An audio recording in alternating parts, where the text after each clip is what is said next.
Testing, testing, testing. 1, 2, 3.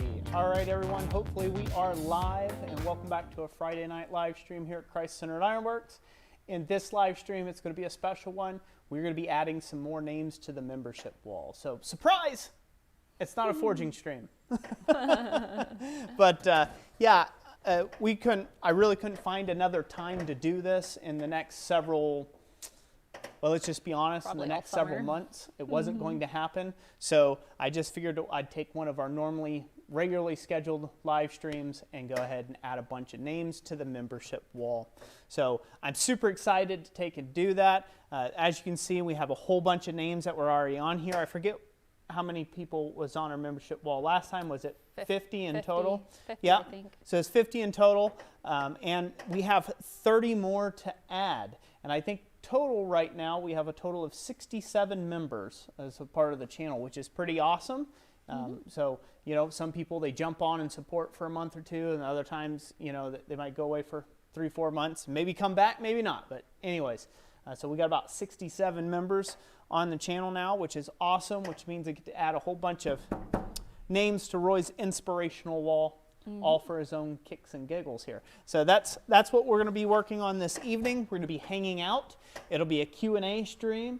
So if you've got questions for me that have just been burning a hole in your pocket, Now's the time. Now's the time to get them out there. So I'll be happy to answer them for you while I work along and hopefully not screw up any of these names. So who do we all have in the house this evening, Jess? Or in the shop, should I say? In the shop. We have Jeff Killian, Jeff Woodring, Tinker at Forge. Hello, hello. Daniel Karagis, Janet McComb, Dana Maggiore. Hello, hello. Ninja Mouse.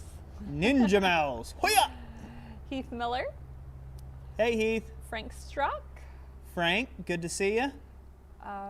Chris Schaefer, Justin Ray. Chris Schaefer, hello, hello. Granddad's Forge, Eric. Rob, good to have you in. Thomas Matthews. Redbeard's Forge. Awesome. Just calling some off randomly. There's quite a few.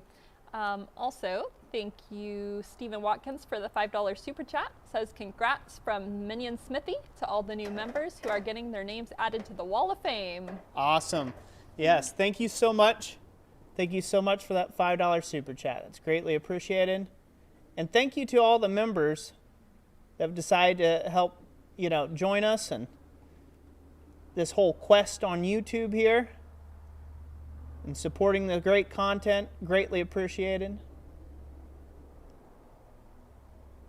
So, also, I'm going to be talking a little bit this evening about some of the benefits of being a member. And then also, I want to have a discussion and start a conversation with you all about what could I be doing more of to make your membership experience better.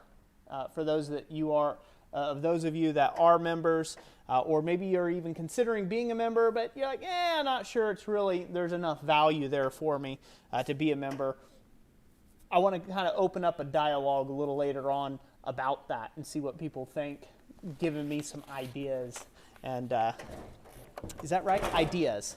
Ideas. Mm-hmm. Yes. Got it. See, I'm getting better. I'm getting better. Somebody had chastised me once about saying ideal instead of idea and not knowing the difference, because you know I have bad English.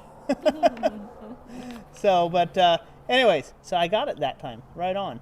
But yeah, so I hope that won't come across as a sales pitchy thing.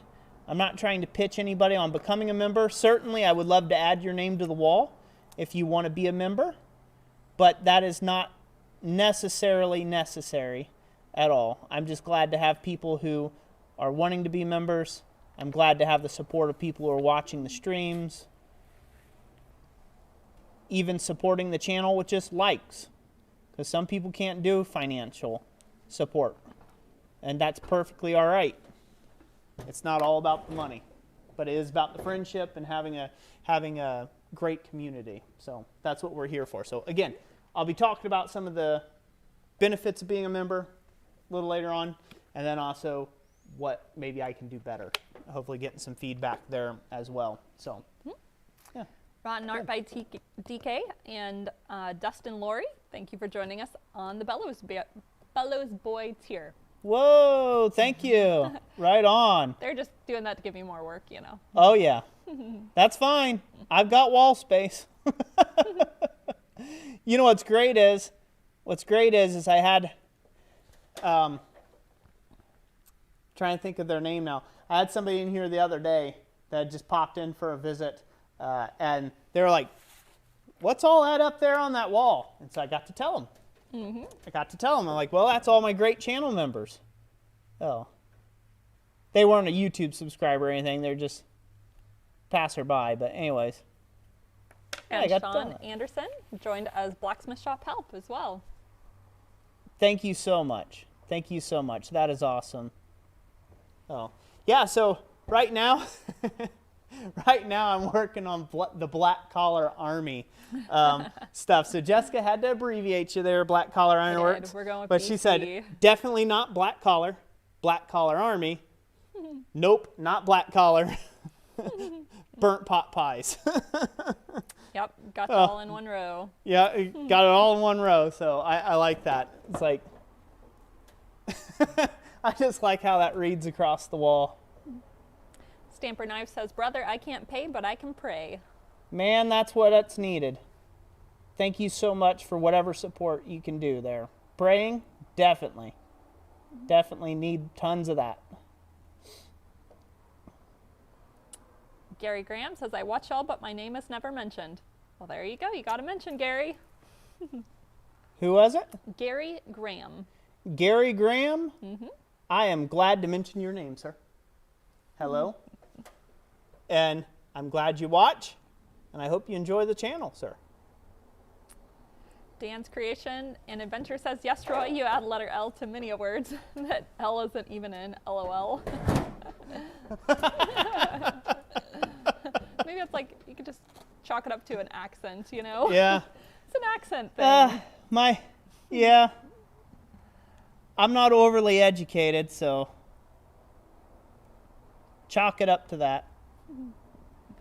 And if you look at all my haters on YouTube, they'll definitely tell you where I'm not educated. They tell me every day how great of a person I am. Chuck Miller says, hey, Roy, enjoyed you showing off at the fairgrounds, LOL. Woohoo! I'm glad you enjoyed the show. Good to see you here, Chuck. Chris Shaver asked how hot it was in Goshen. Oh, man. Too hot. I think it got up like, maybe. It was like 86 or so one of the days. And to be truthful, Jamie Geyer got a big fan that was blowing right on my forging station. So it was great for me in that area. When I had to go walk around to all the other students' forges, it was like, oh, man, I don't know if I want to be here anymore doing this thing in the summer. But it was a good time, though. I mean, so it wasn't too bad. It was nice because there was a breeze. There was a breeze rolling through the shop, and with that fan, it really helped out. I've been there before when there was zero breeze, zero fans, way back when they first got it started, and oh, Lord almighty. It was a sweat fest in there, and smoke about this, like eyeball deep throughout the whole place. But now they've got venting and all sorts of other great stuff. It's turned out to be a really nice place. Tinker at Forge sent a $5 donation for the power bill of burning my name in your wall. Thank you, Tinker at Forge. God bless you. I appreciate that.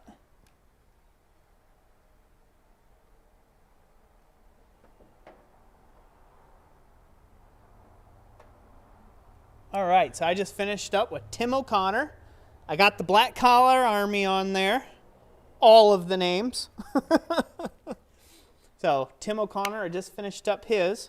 And so now I'm moving down to Thomas Goodymoot, or AKA the model, the hand model. He was in one of our streams not too long ago for all those that are unawares. He was helping me do some striking, making some tooling. So be on the lookout for him later on in the year. Come winter time, he'll be around probably a lot more. And make up a few projects to have him in. So you can see his lovely hand modeling yet once again. Janet McComb, I'm sorry to hear of your father passing away. She said, my farmer, welder, metal fabricator died. Fabricator dad passed away a week ago. I just started dabbling in blacksmithing in January. Seems an appropriate thing to do to combine his love of farming and metal. And she said she did get a chance to forge with him some broken hay rakes into hooks, and that he loved it. Man, well, I am so sorry for your loss. My sincerest condolences. It is awesome that you can still honor him, though, through doing something that he loved. That's something I hope my kids can do one day as well. They will be able to say, yeah, I remember the old man. He was always out there and kicking and cussing a storm and throwing things across the shop. No, just joking. Not that, but yeah, no, it's great that you get to do that and get to do a little bit of forging. I hope you stay with it if it's something you're into. Chris Schaefer. And I will make sure I ring my anvil once for him this week. That's something that blacksmiths do for fellow fallen smiths. We give our anvils a little tap just to remember them. Just to have a little moment of silence and remembrance of the guys who went before us. Go ahead, Jess. Chris Schaefer asked if somebody quits being a member, if you're going to strike their name off in Woodburning. I would love to. That would be so funny, but incredibly tedious. So, no, once you're on the wall, you're just on the wall. You showed your support once. Heck, you might even tell me that you hate my guts eventually. And that's all right. You'll still be burned into my wall forever. You're like, I don't want to know you anymore. I'm like, well, tough puppies. Guess what? You're burned into my shop forever.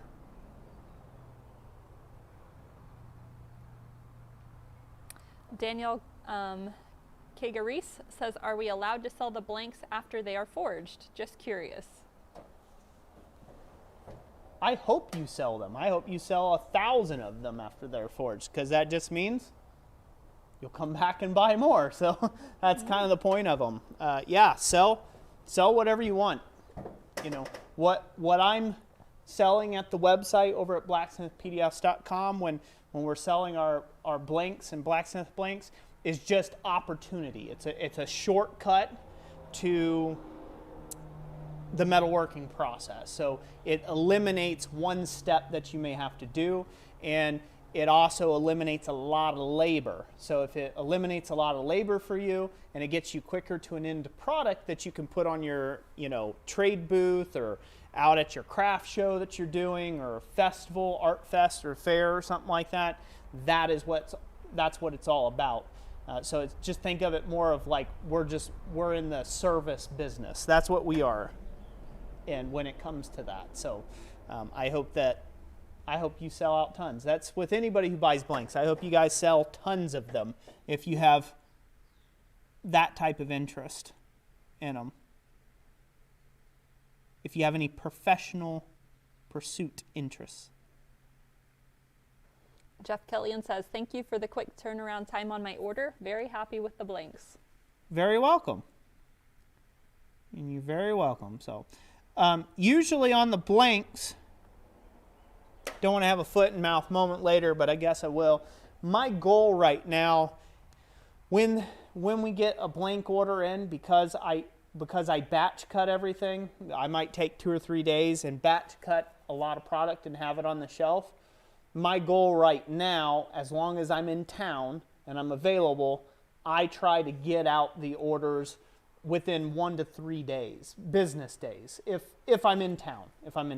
I don't always get that, so I think we have like a week turnaround time on the actual listings, don't we, Jess? Mm-hmm. I think we have it set out to 1 week from your purchase date, just because I'm super busy with other things in the shop, and sometimes I just don't get around to it. So I don't want to promise something I can't do. But right now we're shipping every 1 to 3 days, 1 to 3 business days currently, which is good.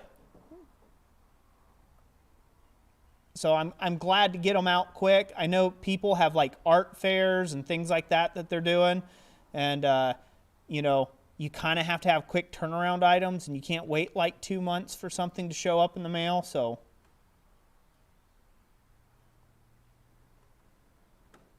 Dana says, Roy made your spatula blink. The wife loves it. Thanks. awesome. You're very welcome, Dana. And Daniel said, sounds good. Just wanted to respect the shop they came from before capitalizing on anything that isn't 100% mine. Totally fine with giving credit as well. I think it's pretty well accepted that stuff that's blanks and being transformed is, you know, has a high probability of being resold as a finished product. It's kind of the goal. Yeah, totally appreciate that. I appreciate that sentiment. Yeah, just anything. I mean, once you've bought that from me and you've laid your hammer blows to it, it's yours. I mean, it's your baby at that point.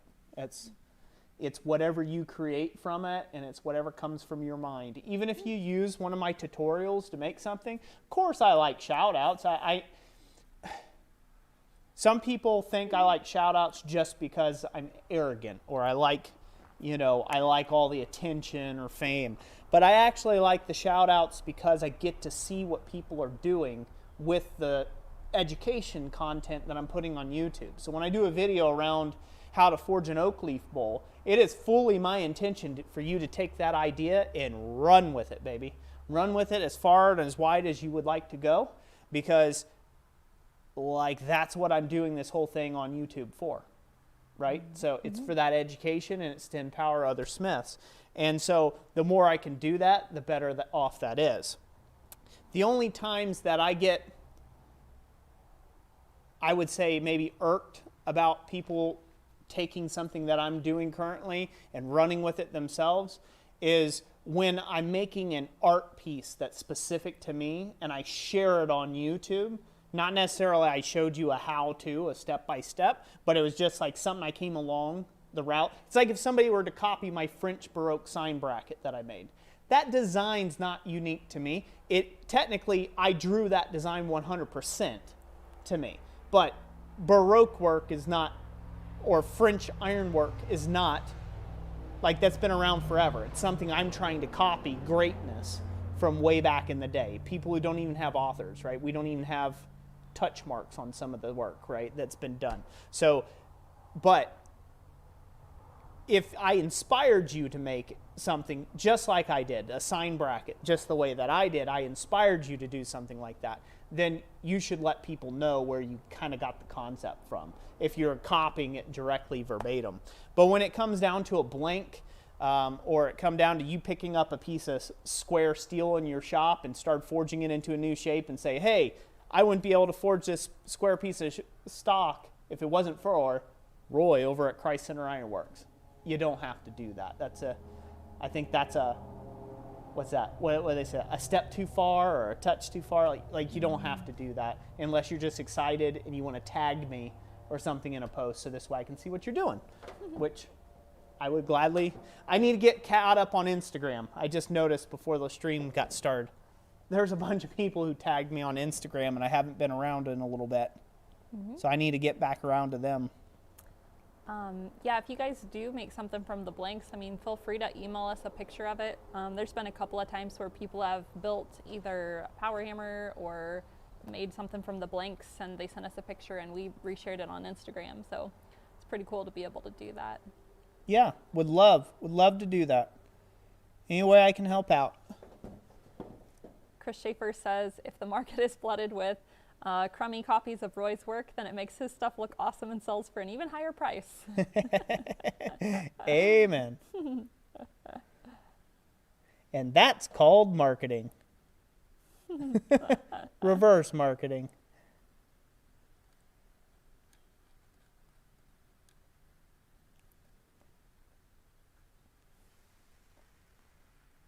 Let's see here. There was a comment I was going to read off. I'm trying to scroll back to, oh yes. Donald Sarica says, I'm trying to get a 10 by 14 shed to do smithing in Southern Cali. When I can pay, I will. You're my favorite smith, even though I'm more of a blade maker. Very awesome. I hope you can get your shop set up soon and get to going. And Chris, Even more so than trying to pay anything to me. I greatly appreciate just hearing a new guy getting their start. That's awesome. Keep at it. Chris Schaefer said he's still collecting for Roy to show off a kilt. That's going to be a while. Ninja Mouse says they're new to the channel, just found us last week. Awesome. Glad to have you, Ninja Mouse. And Gary Graham says he's a vet, a blacksmith apprentice, and a wood carver. Woo! That's a bunch, all rolled into one. Dan's Creation and Adventures was teasing me, but I forgot what he won. He said he's teasing, oh, it's a swudge block. But no, I keep a list, a written list, so I'll cross-reference that. But no, the swudge block's been claimed. Nice try, nice try.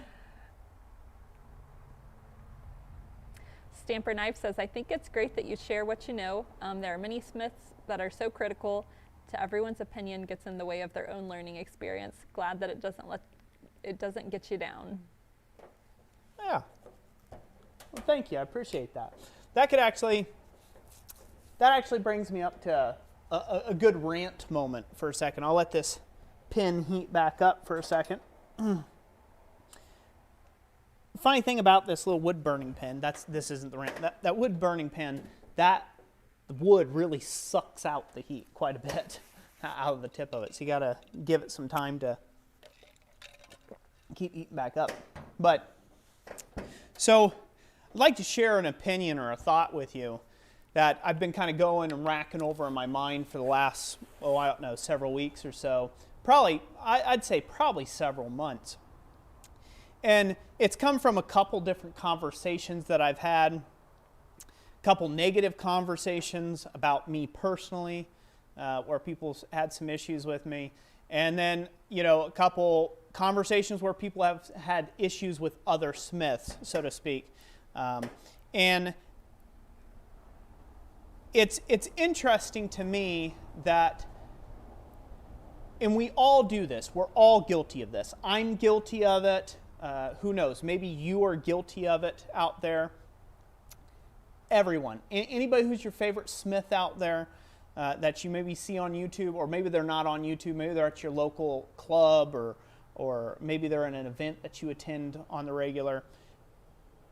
We all fall prey to this mentality that at a certain stage we become the gatekeepers of the knowledge of blacksmithing, right? That we have obtained or arrived at a certain level, and therefore there's people underneath us that need to acknowledge that fact that we are at this level, right? And the interesting thing about that, and why I say that I'm guilty of that, is because I take pride in what I do. I take immense joy and pleasure of knowing that the work that I create makes people happy, right? That I see the trail of where I started in my little 6x10 shed pallet building. It wasn't a shed. Let's be honest. It was a recycled pallet building that I started in. I started in a little 6x10 pallet building, and Harbor Freight anvil and a forge that Jessica found, which I still use to this day, by the way, from a garage sale. That was a godsend. I was trying to build a brake drum forge. Couldn't find anybody to give me a brake drum, which ended up leading to her finding this thing in a garage sale. Complete godsend, total God moment there. But I started there, so I see myself, I'm like, wow, look, I have progressed so much, because it feels like it was forever and ago that I was out beating out railroad spike tomahawks in that little 6x10 shed, right? and making fire pokers and just being overjoyed with the fact that I made a triangular shaped dinner bell out of rebar. And I was just, wow, I was so excited. And so now I'm here, right? Whoa, I'm up here and look at this other guy over here. And you start getting into a bit of a comparison game when you start getting at this certain level where you've been at it long enough, you've put enough time in under the hammer or at the anvil. Maybe you start running a business from your shop. You start becoming a professional smith. And it gets us all. It really does. And it's not true. There are no gatekeepers out there. We are just merely candle holders, if you will, right? We're just shining the light for our time. Because ultimately we all have the same expiration date hanging over our heads. Don't know about you, but the majority of you are not going to live to 400 years old or 1,000 years old or 10,000 years old. I'm not going to live that long. And the blacksmithing craft, them candle holders, those people who are shining the light of blacksmithing, lighting those flames around the world, have been around for centuries upon centuries, thousands upon tens of thousands of years of human history. So there are no gatekeepers. You can only fool yourself into believing that you're a gatekeeper for a period of time. And I've had to come around to that fact because it's real easy to get caught up when, say, another smith, maybe they've been at it a while, maybe they are your equal, so to speak, as time in the craft, comes to you and basically says that your work isn't any good compared to theirs, right? And you're like, hey, pal, back off. Well, you don't do this, and I do this, and I've done this, and look at all my achievements, and it's real easy to get defensive and get insulted, and even on such a small level where you're just on an online forum chatting back and forth with somebody who's arguing out a point with you. And really, again, we're just candle holders. We are just vessels to carry that flame to the next generation and to pass on that knowledge. And if we don't, blacksmithing, the art of forging, will die to the next generation. It'll go the way of the dodo. So that's why I'm so free with everything that I do on YouTube. And I am prone, just like the next guy, to get petty on some things from time to time, right? But at the end of the day, I'm going to be that old, tiny film someday, someone looking back at me, like we look back now to like a 1930s film, right, of some guys smithing, and say, oh wow, back then, yeah, they were real men, look at that. We're going to all be part of a museum collective someday, really will. So there are no gatekeepers to, this craft. There's not. So that's kind of my thoughts on that. Hopefully that made sense. It was intelligible. And I imagine there's interesting comments. Burnt Pot Pie says, Roy, it isn't time to reload the wood burner with the Sharpie. Yeah. Rob Huff said he was fermenting to see his past expiration. He's fermenting. Yeah. Bar Run Forge is in the house. Hey, Troy. Eli, hopefully you're there too. Dustin Laurie sent a $5 super chat and said, keep up the great work, Roy. Appreciate your talent and sharing of your knowledge. Thank you. Thank you so much for the $5 super chat. Greatly appreciated, and I'm glad to share my knowledge. Also, we had Wayne Heinz join us on the Bellows Boy. He said, figured I should stop being stubborn and figure it out. Sorry it took so long. Wayne, thank you so much for becoming a Bellows Boy. Greatly appreciated. A little bit of stubbornness never hurt no one. Served me fine.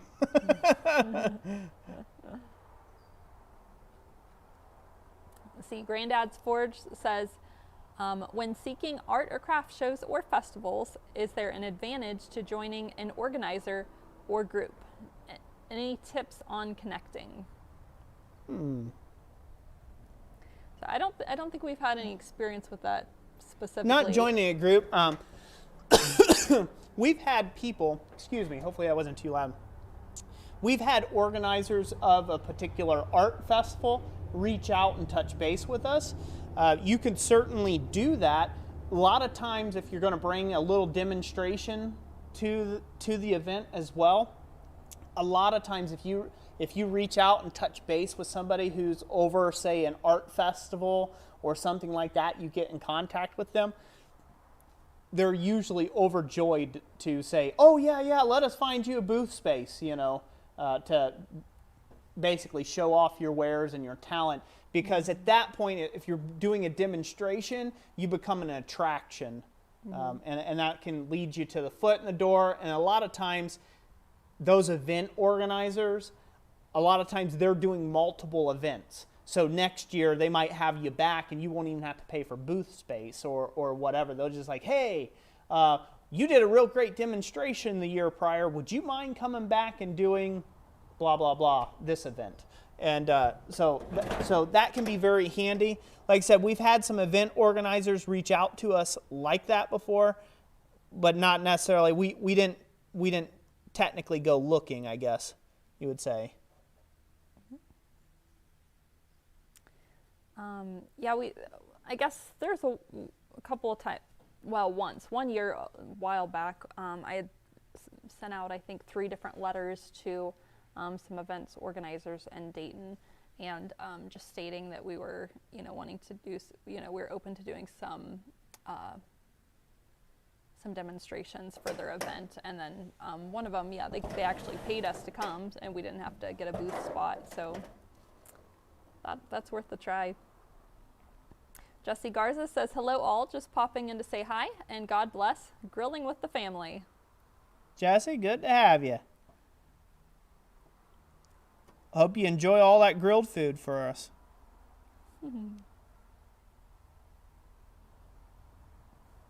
Daniel says, I told my wife when I die, I want all my tools donated to a youth shop to share the craft. That's awesome. Bar Run Forge says, I think my kids think I should already be a museum exhibit. Well. Jeff says, Troy, if you are a museum exhibit, I must be prehistoric.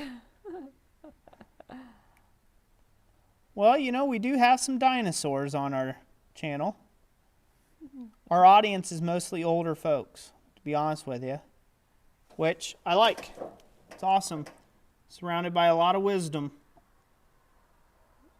It helps keep me in check. Brian Neely has a question for you. He says, you can try to recreate the mastery of the past, or you can take that knowledge and carry it forward. Which do you think would describe you more? Say that again. Okay. You can try to recreate the mastery. Is this a question or a statement? He's making a statement then a question. Okay, see go which ahead. one you are. He says you can try to recreate the mastery of the past, or you can take that knowledge and carry it forward.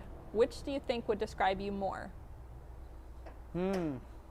That's complicated, because I'm a complicated human being.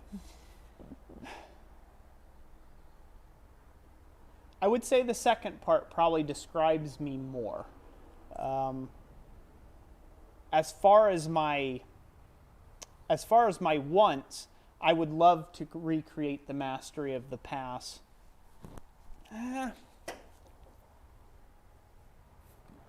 I think recreate's the wrong word for it. I'm inspired by the mastery of the past, and I want to do my own thing with it in the present, so to speak. But that's just in general. That's just something that that I like to do in my shop, right? I'm very inspired by that. But where I would say that I have the most effect and what I'm so sold out to, and it's why we do this YouTube thing, and it's why I haven't kicked this thing to the curb yet and put up with all the trolls and everything else that comes with everything, is I'm interested in taking the knowledge that I have and spreading that around the world, right? To whoever wants to listen and to whoever finds it valuable. I'm not everybody's cup of tea, not everybody's flavor of the day, as we like to say around here, and that's perfectly okay. They can go learn from anybody else. I'm happy that they're in the craft. But yeah, I'd say the second part probably more sums me up than anything. Because ultimately, at the end of the day, I only have so many good years on my time clock. It may be 30, it may be 50, it may be 10. I don't know. I don't know that. And so the realities are, I didn't come from a long line of blacksmiths. I was not classically trained from the age of 8 years old on up, right, to work in the forge. That hasn't been my lineage. And so I'm very much a first generation blacksmith. So realistically, and I'm a one-guy shop. So am I going to be able to do something like, some big large castle gates or something of that nature? Probably not. That'd be like a lifetime achievement project for me. Just being a one-guy shop and doing what I can, right? And splitting my focus between teaching and then doing that as well. So that's not reasonable. So if I had to look back at my life when I get to the end of my life, I think I would be more proud of the fact that I got a lot of people started in the craft of blacksmithing and carrying that flame on to future generations than, oh, look at me, I made a thing that'll probably be replaced one day and melted down for scrap material. So, yeah. So I think I more identify with that for sure. Jeff Killian says you are traditional with a modern twist. There you go. I'm traditional and not afraid to get untraditional. I'm traditional curious. Oh, we just need to quit right there. That could get bad.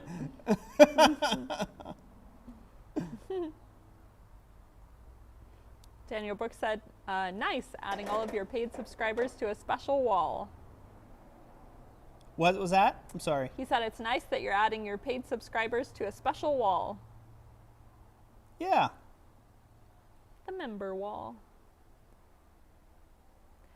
Ryan Jones asked, what kind of smalls do you make at fairs for demonstrations? Well, Ryan Jones, I don't make any smalls anymore. I don't do fairs for demonstrations generally. That was part of my life a long while ago before I started selling a lot of my work online. And but when I did do shows, a lot of flowers, a lot of things I could make, Russian roses, anything that I could forge in hand, demonstrate, like at the event, would sell really, really well on the table. A range of things is usually ideal. Yeah, is usually ideal because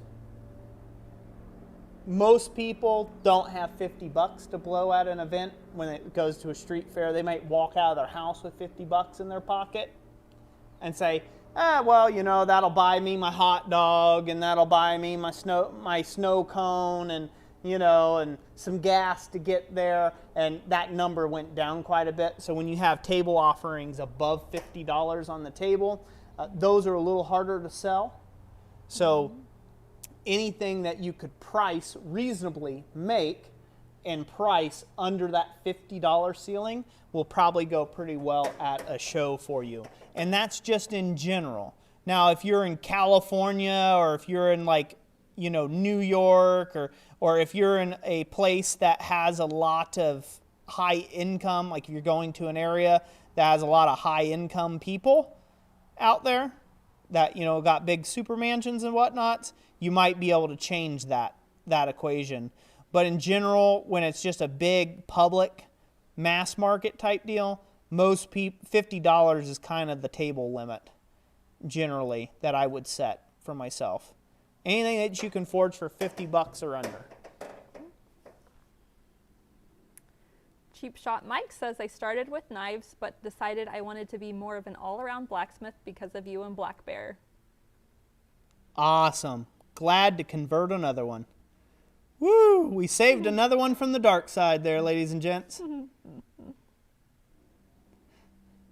That's really my secret agenda here on YouTube. You know, eventually I'm going to be so big of a channel. I'm probably yelling into this mic. Eventually I'm going to be such a large channel that I'm going to have conspiracy channels that will pop up just around my channel's content. What did Roy actually mean by this? Somebody's probably going to run with that now you said it. I really hope they do. Send me the link. It would be hilarious. Because I need a good laugh.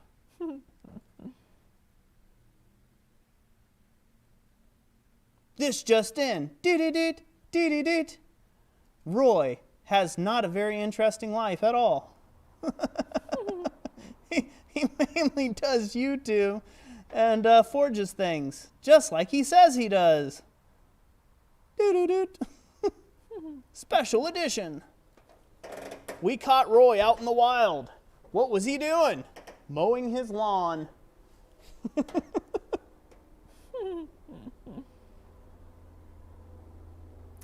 Somebody got a thread started where everybody's sharing how old they are and how much experience they have at blacksmithing, so that's pretty cool. Lot of experience, little experience. What's the trend, Jess? Let's see. Daniel Brooks says 42 and just getting started. Redbeard's Forge says, I just turned 32 a week ago. Right on. Daniel, 32 and got a year and a half in it. Sweet. Justin Ray, he's 42 with 2 years, more like 6 months total. Let's see here. Josh Smith, 42 and forging for almost 3 years. Right on. And I think we have a few around 20. Let me see. Scrolling for them. Cool. But yeah, I mean, we even have a few teenagers that are on the channel too that are getting into forging. Yeah, Spencer Scoot said he's only 20. Right on. Well, I'm 34 this year and 13 years in it.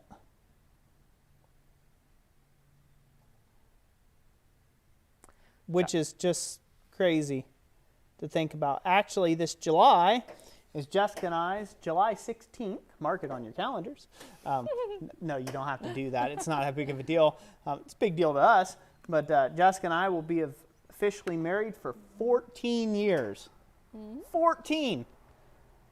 That's a crazy big number. So I love it every year because I remember the people that when we got married, we both got married. We got married when we were 18. And so I remember people saying, you won't last a year. And I laugh. I relish in it. I eat an extra bit of cheesecake. An extra serving. Every single anniversary. I love it. Is that neeners?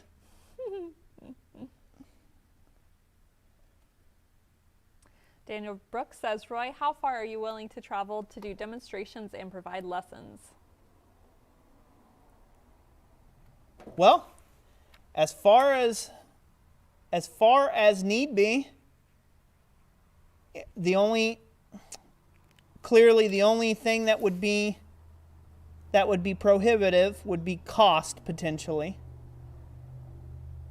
If somebody wanted me to come to England to teach, I would come to England. If somebody wanted me to go to Istanbul, I would go to Istanbul. If somebody wanted me to, that doesn't necessarily matter to me. I'm not regionally locked specifically. It's just how much does that cost?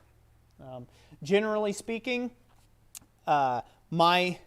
depending on who I'm working, depending on the organization, you know, if it's a budding organization and you know they're really just trying to get started or this or that, sometimes I cut them a break on my instructor's fees, but generally my instructor fee is about $500 a day for instruction, and then that's at an event. And if I went somewhere, that's like, you got to cover the travel. So that's the only thing that ends up making it cost prohibitive, really. Which I'm pretty basic in that. I'm not the highest out there when it comes to a demonstrator. So if you want to have me come out and demonstrate at your local group or event or something like that, that's kind of what you're looking at. It's going to be travel cost plus my demonstrator fee while I'm there. If it's a 2-day event, that'd be $1,000 while I'm there. So I only charge for those demonstrations that I do. But I usually come loaded for bear when it comes down to the events like that. I take them very seriously. I take people's money very seriously. That, like a blacksmithing organization or event, like they don't have money growing on trees. So I try to show up, like I said, loaded for bear, ready to teach as much knowledge as I can in the time allotted. Josh Smith asked if you got his yet. Josh Smith? His name. Have I done his name yet? Mm-hmm. Let me look. Hold on. Let's see here. Nope, he's on the next column down. Fourth one over. You just have to stick around. Right now I'm working, so I've gotten definitely not black collar army, nope, not black collar, burnt pot pies, Tim O'Connor, Thomas Goodymoot, Chris Carpenter, Screw Up 76 GM, Janet McComb, I think. Oh yeah, McComb. Tinker at Forge, Joseph Kelly, Chase Shell, Forge Lefim. I love that. Matthew Barrick. I'm working on Granddad's Forge right now currently, and then I'll be moving on to Tinker's Dam, Zachary Eller, Dixie Station Tattoo, then Josh Smith. That's where you'll be at. And then Army Vet 2004 and continuing. And then the new people who have joined just from this stream. Yeah, we just had another one. We just had another one? Awesome. I'm going to be here all night. I will be adding your names at the bottom of the list. Oh. The bug zapper. Told him he needs a bug zapper. It was CU Metals that joined as Blacksmith Shop Help. Awesome. Thank you so much. Thank you so much for that. Thank you, everyone, for the admonishment and the congratulations on 14 years of being married. There's some similar stories too of other people that got married real young, and they've been together for decades. So that's awesome. Very awesome. Yeah, one of the crazy things for me is coming to terms with the fact that, like, that number, right? So like 14 years. So we're one away from 15 now, right? So in 5 years, so before I'm 40, I would have been married. Yeah, before 40, I'm going to basically be married 20 years, that's crazy to think that that's right around the corner. 15 years,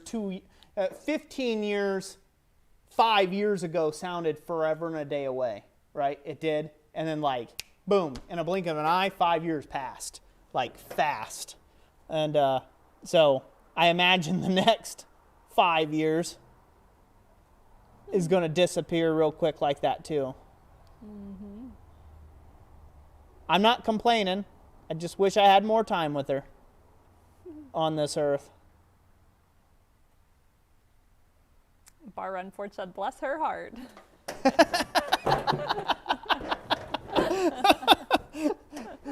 Hey, man. Troy's like, oh, man. That poor Jessica. She had to deal with him for all these years.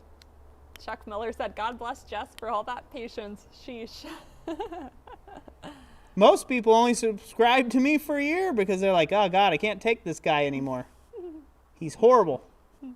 Think about what Jessica has to go through. I'm going to have to do one of those things.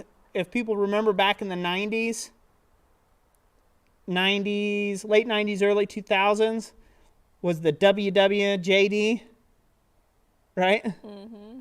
Well, we can change that from what would Jesus do to what would Jessica do in that situation? What do you think? No, don't do that. No, I don't always have a good response. What would Jessica do in this situation? Would she love Roy anyhow, amongst all his faults? Or would she leave him promptly? What would Jessica do? Rotten Heart by DK said marriage is not for everyone. Say what? Marriage is not for everyone. Yeah, true. It's not for everyone. Depends on who you hook up with, I guess. In their temperament and your temperament, whether they get together or not. And if they don't get together, can you work on it for the rest of your life? Big questions to answer, huh? Mm-hmm. Jeff Killian has a simile for us. Life is like a roll of toilet paper. The closer you get to the end, the faster it goes.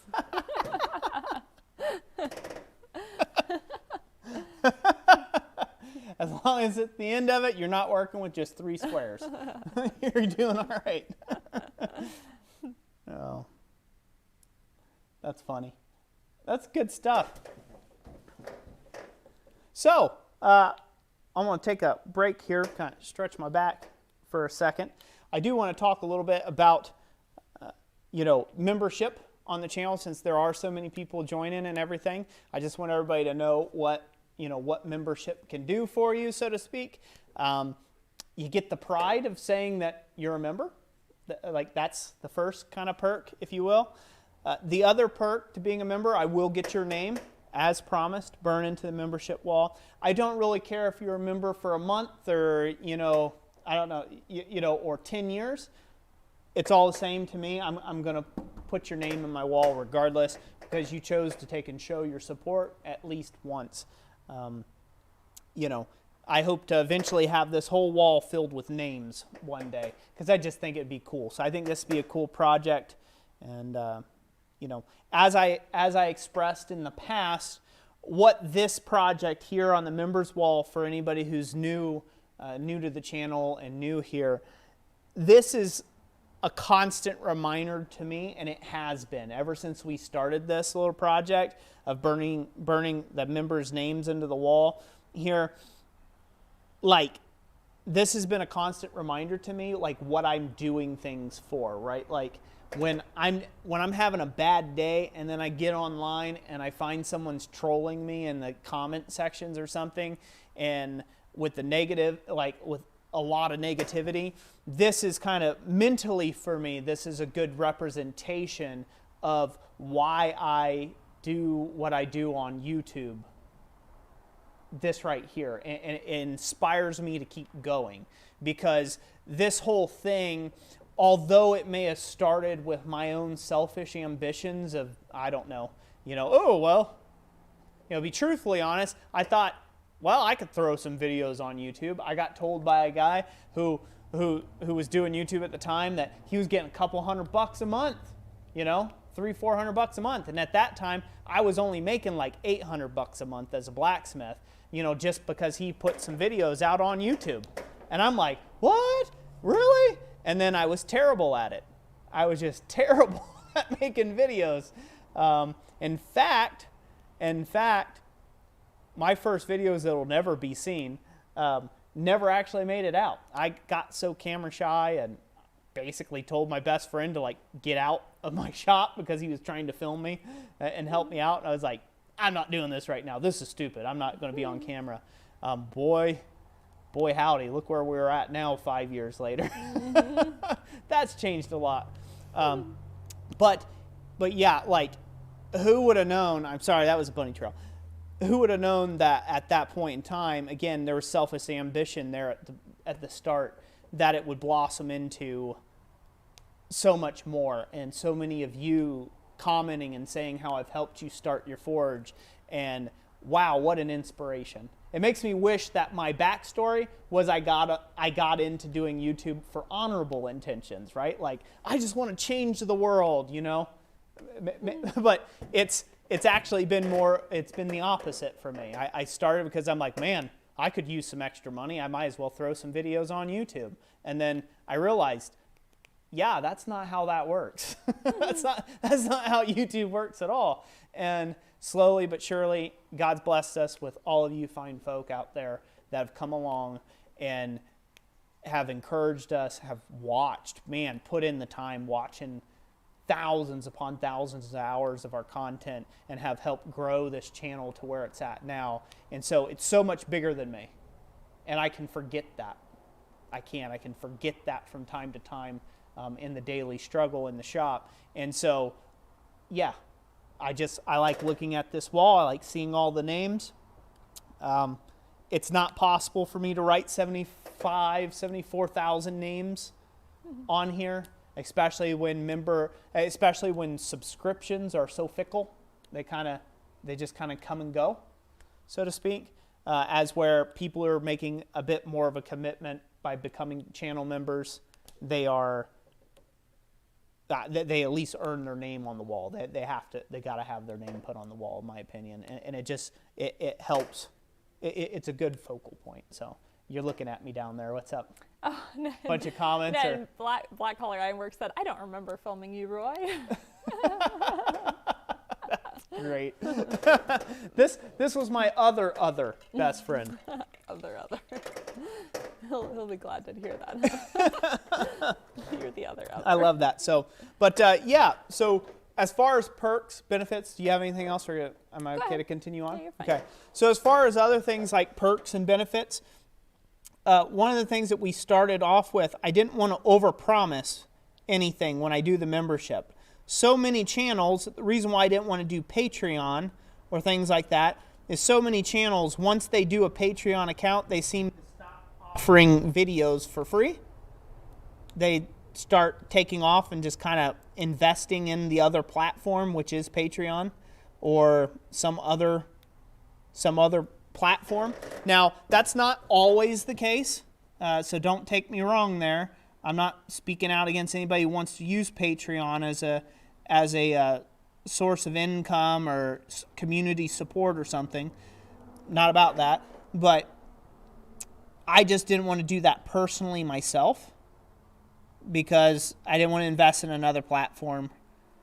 I wanted to keep everything on YouTube. So, with that being said, some of the perks that you get are a lot of discounts. And I don't know if, Jessica, you want to go over some of the discounts about what, like each stage, like what those mean? Yeah, give me 1 second. And whatnot?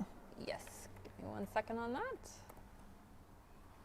I will go over to our page so I can remember. And you can feel free to interrupt me anytime, Jessica, if you need to talk or say something, if you got questions. I mean, that's why we got good mics that can use both of our voices in that at the same time, huh? Right. Yes. I think most of everybody knows this probably by now. But yeah, to become a channel member, you use the little join button, which you'll find right next to the subscribe button. And if you don't see it, it's because they don't have it available on all devices. I think maybe iPhones or something like that are still lagging. But if you go onto just a regular desktop computer, you can join a channel, and then after you've joined it on a desktop computer, then all the features are available on mobile. So that is definitely an option. Got this weird little pop-up thing. There we go. Okay, and then to see some of your special features too, you can go under community and it'll show anything that's like membership specific. So let's see. Oh yeah, just yesterday I came out with all the codes for June for everybody. For the tier, let's see, for the Bellows Boy tier, that's 10% off digital downloads and 10% off blanks. So you can apply the coupon codes when you're checking out. Blacksmith Shop Help tier, that one is 25% off of digital downloads and 15% off of blanks. And then the Big Burly Striker, that one is 50% off digital downloads and 20% off blanks. The Epic Blacksmith of Fire, that one is 75% off digital downloads and 30% off the blanks. And lastly, the Golden Mastersmith, they get 100% off digital downloads, so all Free. the digital downloads are free, and then 40% off the blanks. So those are where we're sitting at with the discounts and stuff. Yeah. And I should also mention that eventually it's my plan to offer different tools. I have some tooling available as well, some jigs, things like that. I don't want to promise, right? I don't want to say what they are right now because I don't want to get promised out to it just in case something doesn't work out, you know. I don't know, like the material prices going through the roof and making it like not feasible to do it economically for people. But I have some tooling designs and things that I want to offer through the website, and all of those discounts will apply to that as well. So, you know, if you know, that's kind of my way of giving back. So if I make up, say, a hook jig, so to speak, that I turn around and start selling at our website, blacksmithpdfs.com, then the discount that you would get for the blanks would apply to that tool as well as that piece of tooling. So that's kind of, you know, something to look forward to in the future. Again, any digital downloads of any kind, any of Jessica's ebooks, stuff like that, you get discounts on that. So that's kind of the main way that we've come up with. Say, okay, this is how we can kind of give back a little bit to those who are supporting us, because a lot of people who decide to become channel members, a lot of times they would have bought something from us anyhow.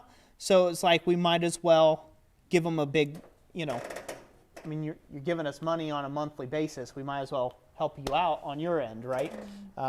So if you're interested in purchasing any blacksmith blanks or any of our bowl blanks, flower blanks, things like that, any of that type stuff, or getting any of our digital stuff, it pays to become a member, even if it's for a month, right? It pays. It can basically pay back your membership is the way that we get it set up. We have it set up there for that month. But totally up to you. Again, none of that's, by the way, Josh Smith, I'm working on your name now.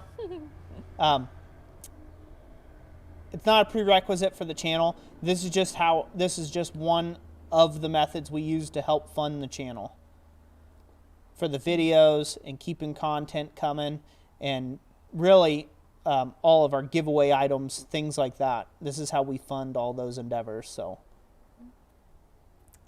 in a little bit, would you like me to trade out with you? I can let you have a break. You could run the computer. Oh, I don't want to run the computer. Okay. No way, Jose. Heath Miller, thank you for the $5 super chat. He says, both you and Roy are good people, honest and genuine to a fault. Not many would show that to a bunch of strange people. Thanks for being you. Thank you, Heath. You say too many nice things about us, sir. Keep it up. Keep it up.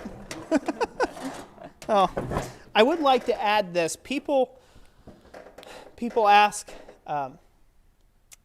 again, I'm going to have a conspiracy channel someday about our channel. We will have conspiracy channels about our channel.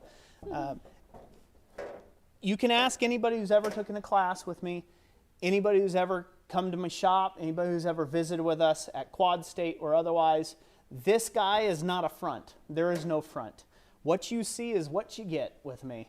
And that's why I'm a bit of a controversial figure sometimes on YouTube, because I have no problem speaking my mind and telling you exactly what I think. Even if I end up regretting it someday. I'll probably regret it, but I'll stand by it that I said it. You know, I may apologize for it, but you're not going to see me duck and cover and say, well, I never said that. I'm like, no, I said that and I meant it. In that moment in time, I meant it. Right? So I'm this guy. I'm this intense in person. You know, usually in person, I'm a little bit quieter, if you can believe that. I generally try to find out as much as I can about the person who's visiting with us. I try to give them space to talk. This is a little different format because it's really boring just watching my marbles roll around in my head here without me saying anything. So I kind of have to keep up a pace of talking. But in general, this is what you get. What you see is what you get. There's not going to be anything different. I've had some people say I'm bigger in person, so which makes sense. You usually watch me on a small screen this tall. So there's some people say, whoa, man, you're way bigger in person. I've had other people say, hey, you're smaller than I thought you'd be, and everything in between. But in general, my personality, genuineness, I guess, if you want to call it that, you're going to, what you see is what you get. So, and that's probably why I will never have 20 million subscribers. I'm not willing to fake my way there to the top. Mm-hmm. So I'm bound to irk off people and have a couple mass exoduses along the way. Yes, there's definitely been a couple of those. What's that? Said, yep, there's definitely been a couple of those. What, mass exoduses? Yeah, just like certain videos, like we lost a whole bunch of subscribers on. Yeah. Usually people take me the wrong way. I mean, I wish I was more elegant in speech, but I'm not. Or how they call it, eloquent. Yeah. Is that it, Mm-hmm. right? Mm-hmm. I'm not. I'm not that eloquent in speech. So so sometimes my meaning doesn't convey good enough. But that's the way kind of life works. You can't make everybody happy at you. And it just leaves more room for the many that come after. Woodland Ironworks has a good question, and that is, do you think it is possible to make a living just selling ironwork on Etsy? Yep.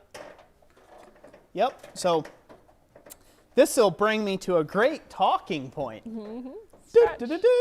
Let that pin heat up. Mm-hmm. I'm down 2 more rows here, so woohoo. Kenneth May, you're going to be next if you're out there. Mm-hmm. So I actually had somebody come up. I just did a recent video, if no one's watched it, and I imagine a good portion of you haven't seen it yet.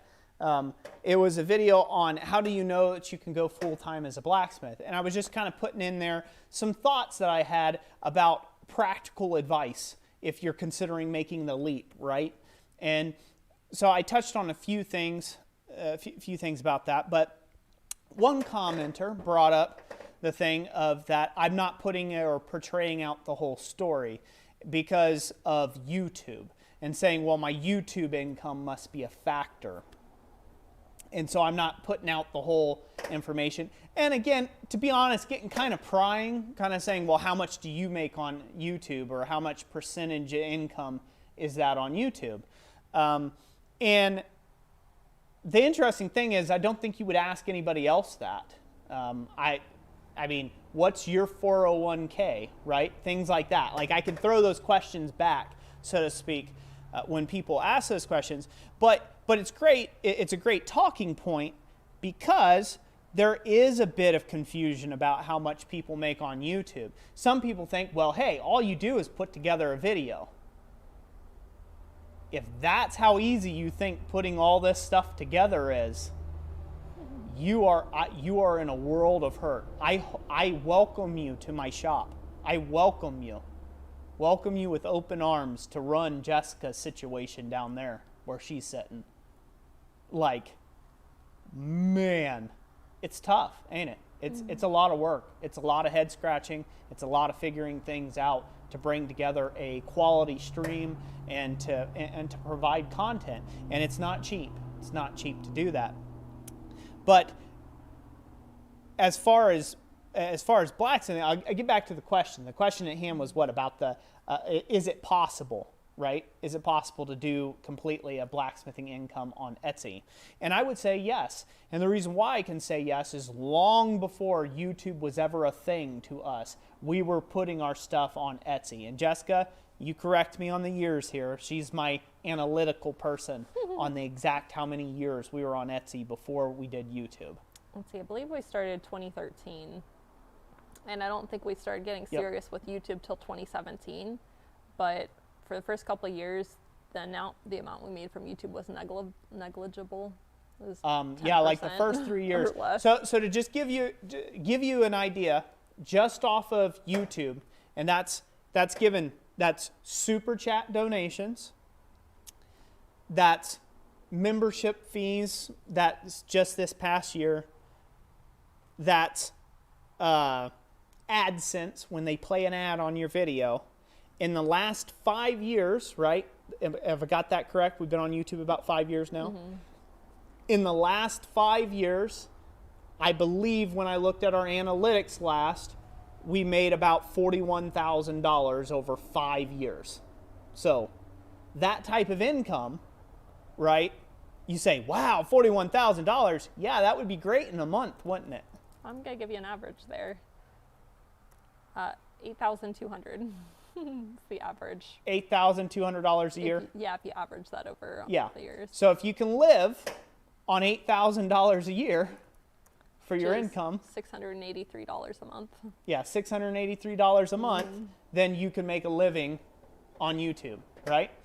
And if you calculate that we usually give away, or in the past, we were giving away there for a while with shipping and everything, we were giving away anywhere close to sometimes $600 a month and stuff. Just giving it back, putting it back into the platform. So, and I can't tell you how many months we'd been doing that. I've been giving stuff away since I was a channel of 1,000 subscribers, haven't I, hun? Like in our live streams. I think I started live streaming, around 2,000 subs? Probably. I know we definitely had a 10K, we had a 1,000K sub giveaway. Yeah, somewhere around there. Yeah, something like that. Yeah, so I've been giving stuff away. That YouTube revenue, that YouTube dollar, I've been giving a lot of that YouTube dollar back out there. But neither here nor there. So the majority of my smithing career has been online, for online sales.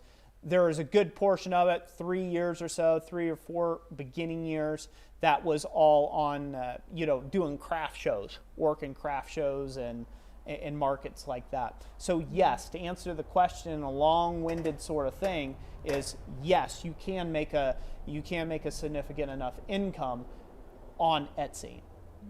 Is it easy? No, it's not. Is it tough? Yeah, it is. Can it be done? Yes, most definitely. Has it been done before? Many times. So to just answer those questions straight out like that, yes, you can.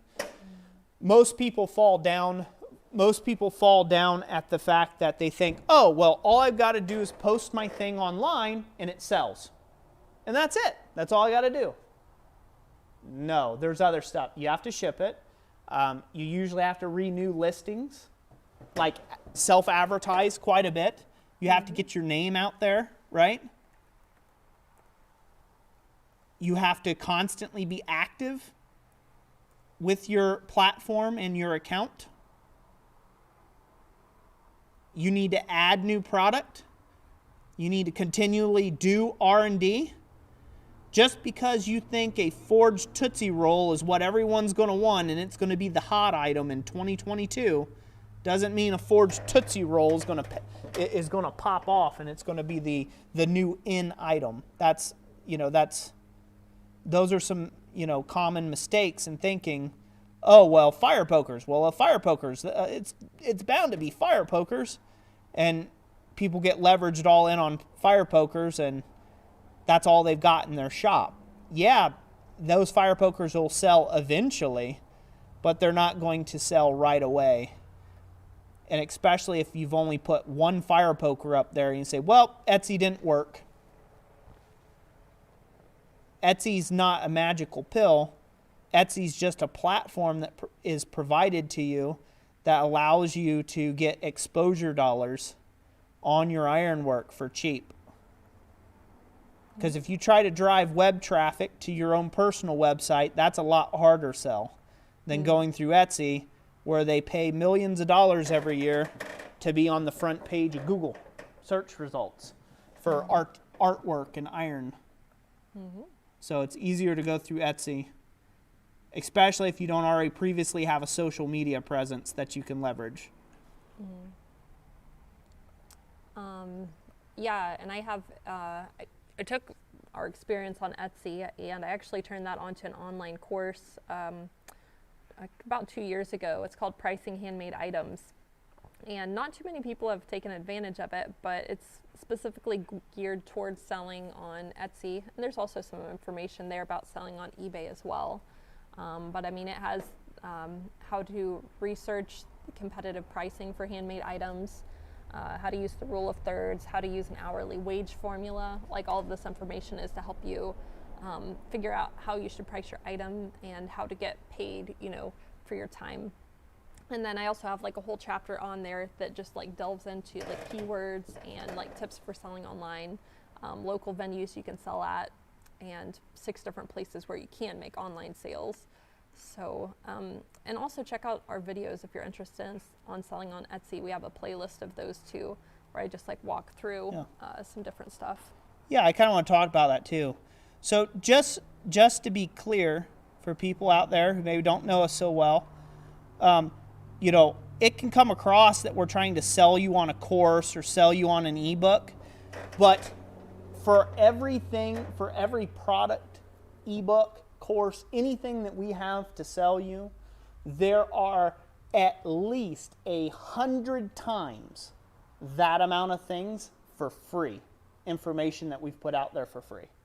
So things like what she's done with search engine optimization type stuff, things like that, that's a deeper dive. It's a deeper course study that she created for that reason, so it's more focused. It's not as helpful to do it on YouTube. She's done some videos about that on YouTube before. We've got plenty of videos on the channel of business playlists of free advice, as much free advice as you would like to probably get from us out there already. So please take advantage of the free options first before you ever consider purchasing ebooks and things like that. You know, take advantage of the playlist section and, you know, see if that type of information is valuable to you first.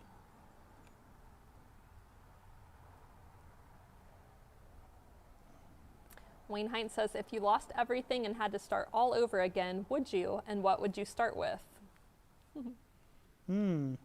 Lost everything, like what? Like a shop fire. So like shop tools or business? I think he's referring to tools. If I lost everything in the shop as far as tools, I think that's a couple-part question. Because it's really about where you're at as far as, gotta let this thing heat up again. Come on, man, heat up. So that's like a 2-part question. So I'll go ahead and answer the first part, which is just basically like tools. Where would I start again at? If I lost everything, I would start with building to be honest with you, I don't have that much money in the bank. So it's not like I could just go out and buy me a great big brand new shop that's, you know, the same 2,000 square foot footprint. So I couldn't do that. I would probably have to start, I'd probably have to start with a small building again. So I would build a really nice, comfortable, insulated, air-conditioned, do the best I could, smaller space to get it started, so to speak. You could always add on, do a bigger building later, but I would probably start with just the essentials because considering I'm starting from scratch, right? I've lost everything. Consider all my tooling just completely gone, no more. Yeah, I would start over in a small shop like I did before, and I would just grassroots the thing. I would go back to making smalls or whatever I can do by hand, and I would build up steadily from there, so to speak. If it came to the business, if I lost everything in the business and it was just all, you know, it's all shot and I'm really starting completely clean slate, that I would start my local markets again. I would go start hitting up craft shows and art fairs and public demonstrations, get my name out in the local area. If I don't live in an area that has people with, you know, free capital to spend on my sort of stuff, if I don't live in that type of area, well, I guess that kind of settles that. I'm going to have to go demonstrate in areas that does have that free capital that they can spend on artsy type projects. But I think when you have to address that kind of question in your mind and think about that, it's really about how willing are you to humble yourself, right? To humble yourself, because it's no lie. I've reached a certain point in my blacksmithing career that I am super fortunate and super blessed, and I know it. I am, as Troy would say, and Eli, stupid blessed, right? Like I'm on that level, and I'm thankful for everything I have. But if God chose that all that needed to go away tomorrow, I'd just start again. I'd start again, and I would start simple, because that's all I could do, so to speak, right? And I think that is a real threat for anybody who's undertaking a chance in life, like, oh, I'm going to go start a business. Just because you want to go start a business doesn't mean it'll work out the first time around. You might have to go 3, 4, 5 different tries before you get something that sticks, right? That works out real well, or something that might grow up enough that can be a full-time income for you. And when it comes to that, I mean, you got to be able to be humble. You have to be able to be humble and say, okay, this didn't work out. This is why it didn't work out. This is why I need to do different in the future, and adjust and move on. And that's a lot easier to talk about than to do. A lot easier. Mm-hmm. Because I've already done this a couple times, haven't I, honey? Mm-hmm. I've had a couple rodeos like this. I was going to be a produce farmer. And I had 2 solid years of drought. Come to find out, God didn't want me to be a produce farmer. Oh, we had vegetables. We had vegetables. We weren't going to starve. We weren't going to starve, but we weren't real quick about paying no bills either. Back end full of the minivan, full of squash that we just gave away. Oh man, that had to be like because no one would buy it. Squash. No one would buy it at all. So we've been there a couple times already.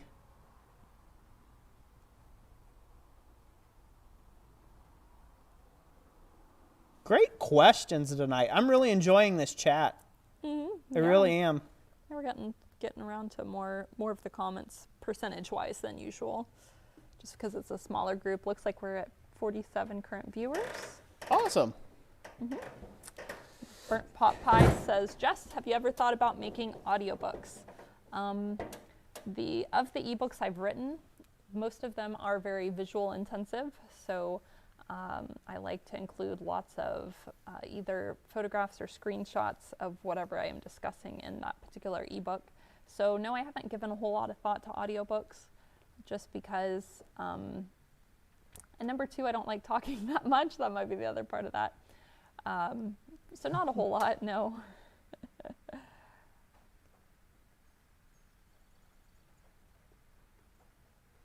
Ninja Mouse says, very informative for us newbies. Awesome. Glad it's informative. Judson's Discretionary Metalworks. Denny said, Roy definitely does his best to give you your money's worth on classes. We're blessed at the Bulls Workshop in Goshen, Ohio. So awesome to have you in the shop this evening, Denny. You are welcome at my forge anytime, brother. Anytime. Oh, it was a pleasure getting to meet you at class.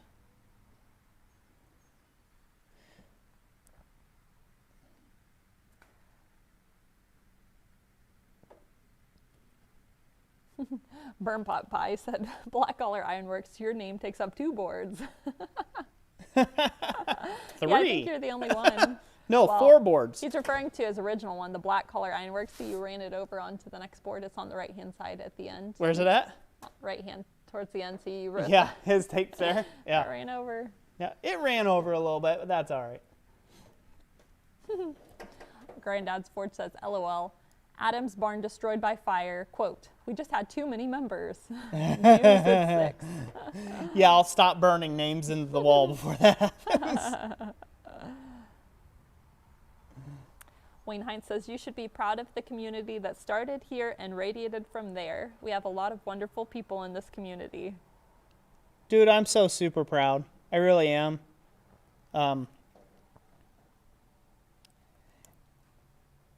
Again, I'm just a nougaty sinner. so to speak. Get the ball rolling, and I can't even really say it was me, so to speak. You know, I thank God for each and every last one of you being here. And, you know, there's a guy today on one of my videos that said, oh, saw the Jesus stuff and stopped watching the video. I'll go find my information from somewhere else. You know, yuck. One of those sort of deals. And the interesting thing about that is if he would have gave it half a chance and got to know us a little bit without being closed-minded, he'd realize that, you know, that's not like this channel's about forging and smithing. But I'm not afraid to say that I pray every stream that I will somehow, some way, help someone out there with everything that we are doing here on YouTube. And like I said, it's become less about me, and I hope it continues to become less about me as we go along. So I'm just super proud, super thankful for everybody who's in the stream. I'm super thankful that God's brought you here for whatever reason. Even the heathens that decided they didn't want to join right away. They're like, that guy, Christian guy, what's this going on? I'm going to avoid his channel like the plague. Well, guess what? The plague catches up to you. The germs multiply. What's that? The germs multiply. The germs multiply. I'm a germ. If it makes them feel better, they can think of me like a germ. They can think of you like that. Like that disgusting, filthy germ of a man. Like, yes. You've walked right into my trap. Maker said, I said this before, but I built my forge based on your plans and video. Very awesome, Maker. Hey, I also saw your video. I was going to comment, but I got pulled away. So I need to get back over there and comment.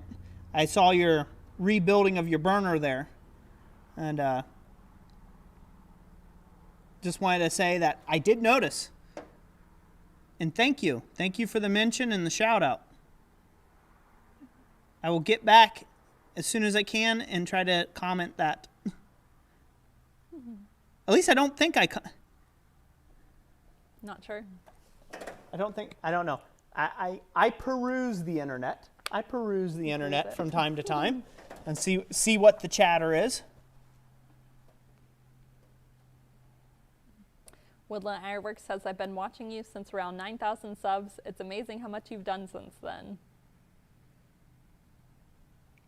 It's been a lot. It has, yeah. Gary Graham wants to know what you did to your thumb. Oh, well, I shoved a star bit through it while building Jessica a table, extra bench top space for her enameling.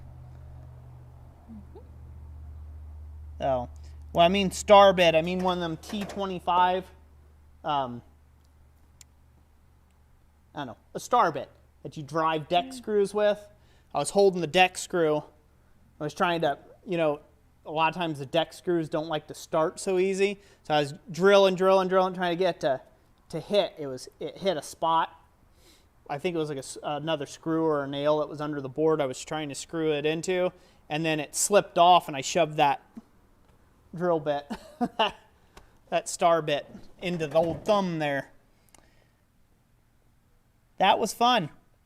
You would be proud I was able to maintain my Christianity. I didn't cuss or nothing. I thought about it. It was almost there. I did walk around a bit and made some huffing and puffing noises. Not gonna lie.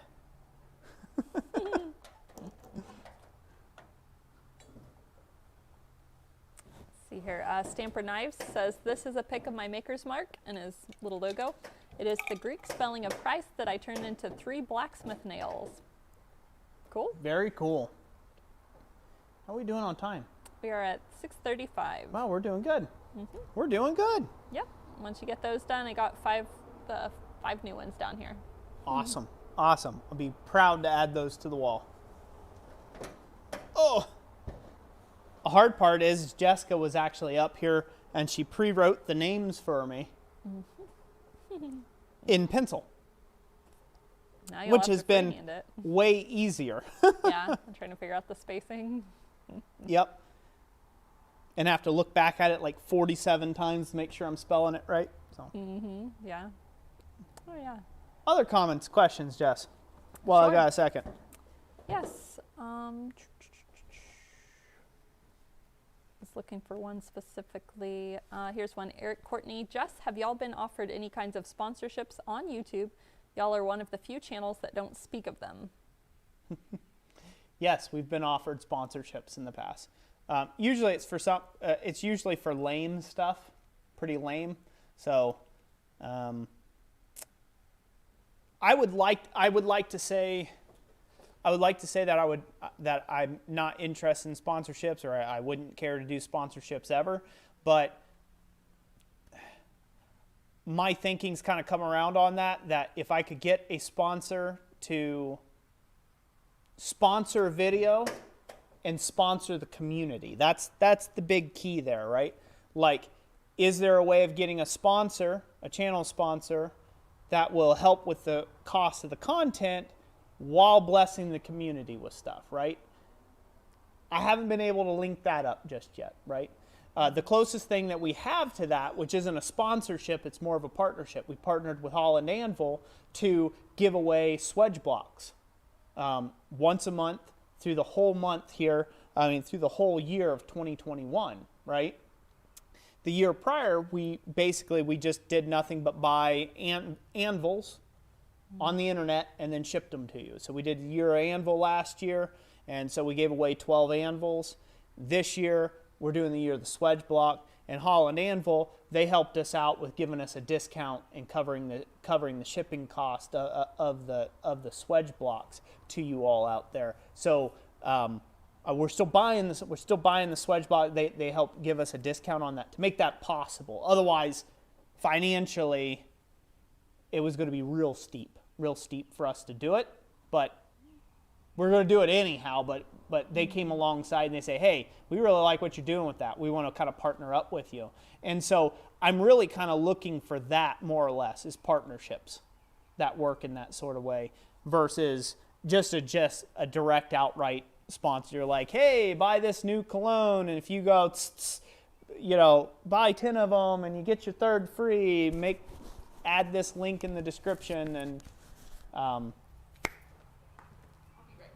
okay, use my code at checkout, and if you use my code at checkout, then you'll get, you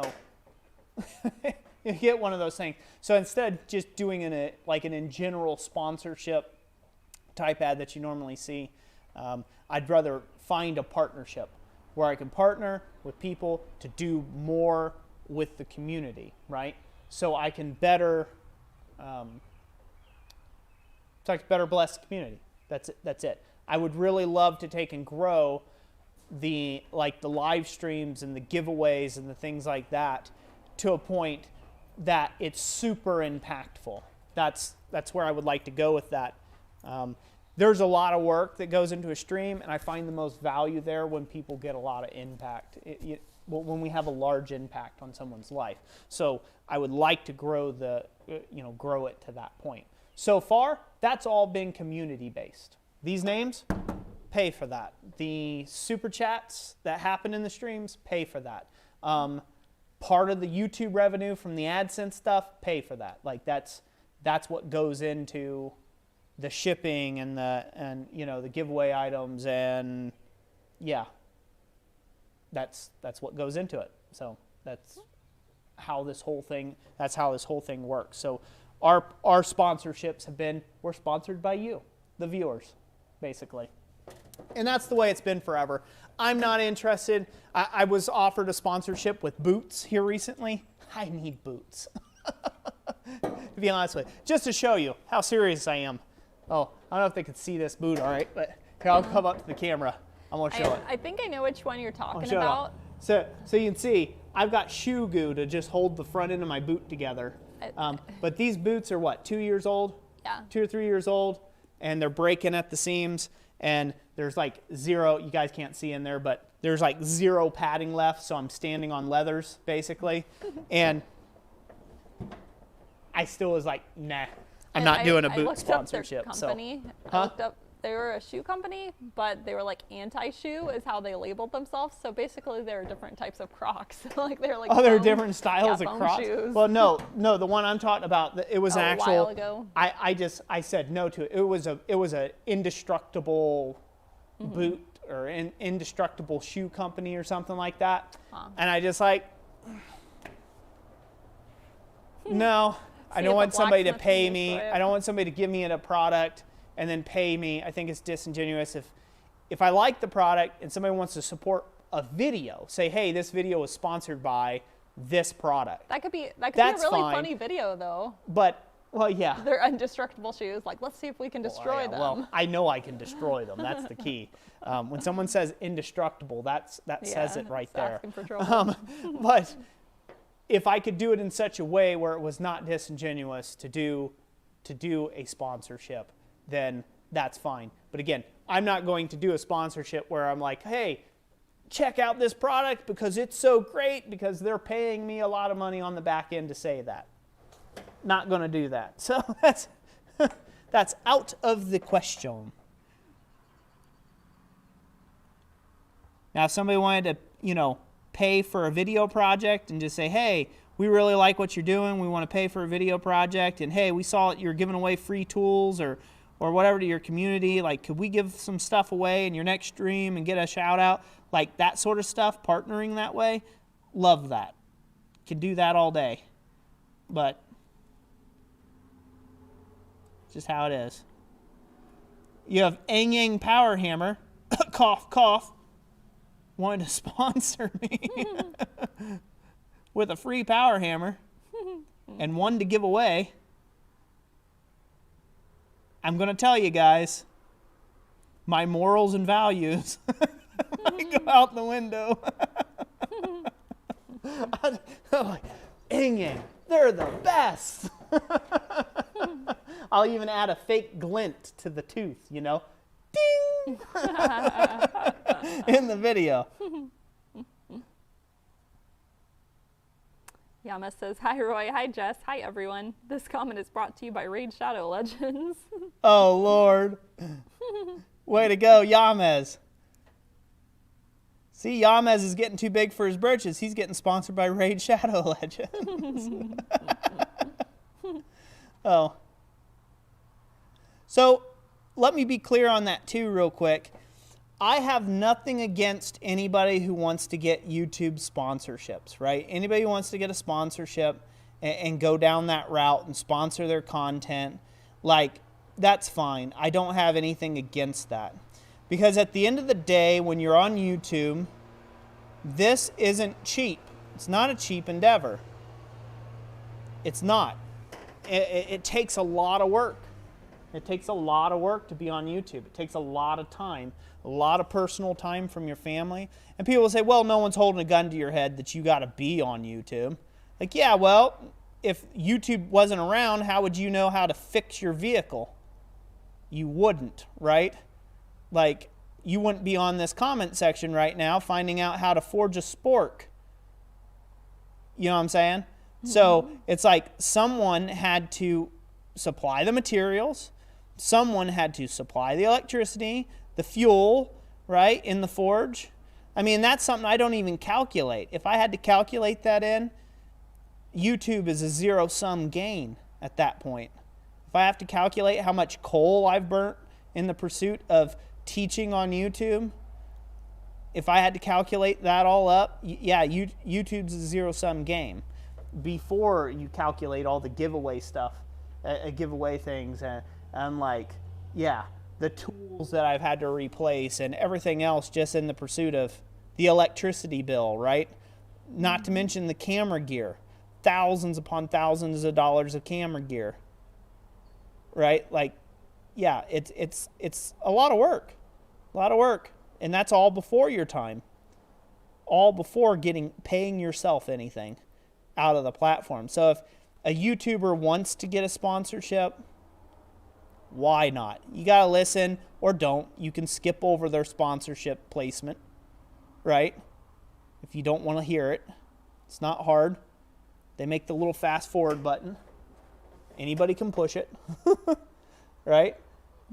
Just, if they get a little extra kickback for doing what they're doing and they continue to provide you great content, then why not?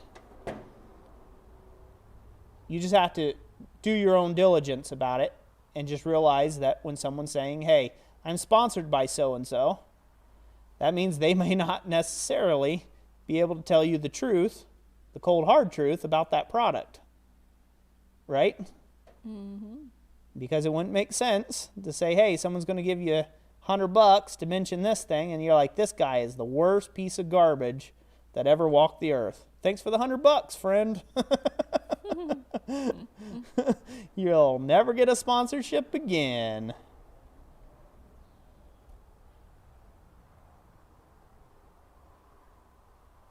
Cold Steel Truth says, what do you say to people who lack confidence that their products aren't worth selling on Etsy or eBay, ... asking for a friend, smiley face. Well, what I like to say is that my products were not worth selling on eBay or Etsy either when I started selling them on Etsy or eBay, ... Not telling it from a friend, just saying it like it is. And the reason, and so were they worth it? Yes, they were. They were worthwhile products because they were worthwhile to the customer who bought them and purchased them. If I didn't put my products online, they wouldn't have purchased them. Just because there are a lot of, let me back that up. I just want to put this out there. There are a lot of master smiths out there that can't feed themselves off the craft at all. Some would say that's tragic. It's not. It's not really that tragic. It's just they can't market themselves. Their work is too expensive or whatever, or they can't find enough of the right kind of buyers. There's a whole host of reasons. Some people say, well, that's tragic. Only master smiths should have. Again, there's no gatekeepers to this whole thing. Even if, let's say if I was the master of all master smiths, period. That's it. I am the master of them all. Master of the universe. If anybody knows that movie. say I'm the master of the universe or so, okay, when it comes to everything on the world. With the, 7 billion people on this planet? Is that correct? It's like 7.3, I believe. It's either that or 3.7. I can't remember directly. Doesn't matter. If you are the master of all master smiths, period, that ever came and ever will be or ever will be again, you could not possibly, humanly, physically, service all the need that is out there in the world and all the niches. Couldn't do it. Can't be done. So there is a place out there for everyone. There is a place out there for everyone. So if you're just getting started, be honest with yourself. You're just getting started. Charge cheaper prices because you're just getting started. You're trying to get this thing a-rolling, right? Be honest with your work.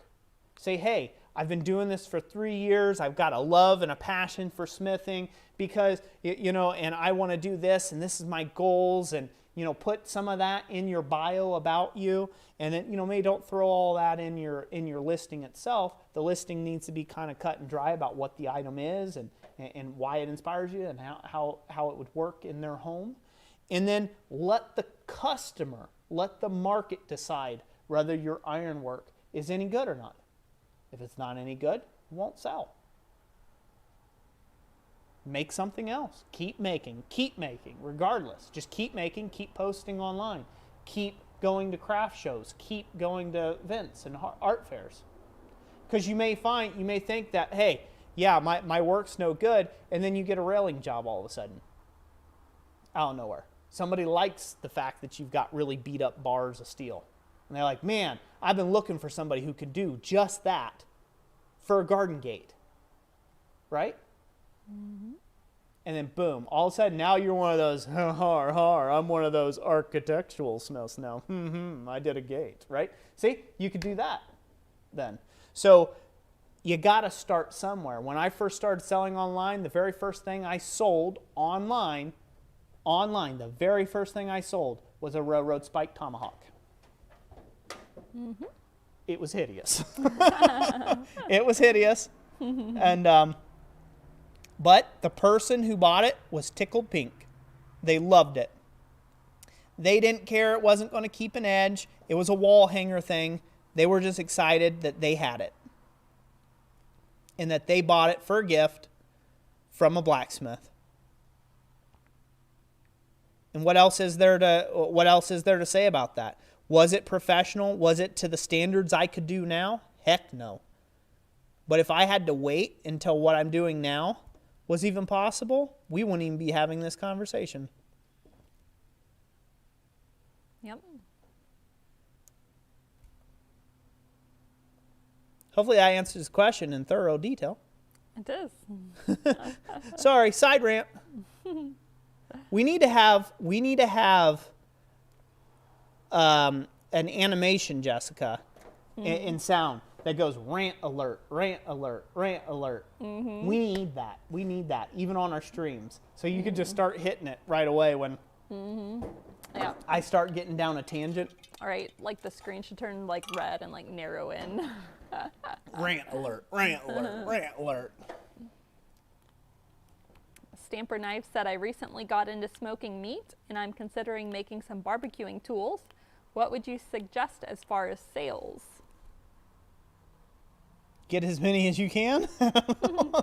So, Like steak turner, meat forks. What for? Yeah. What type of things to make to sell? Well, I mean, I think he already knows that. I mean, he's making some barbecue tools.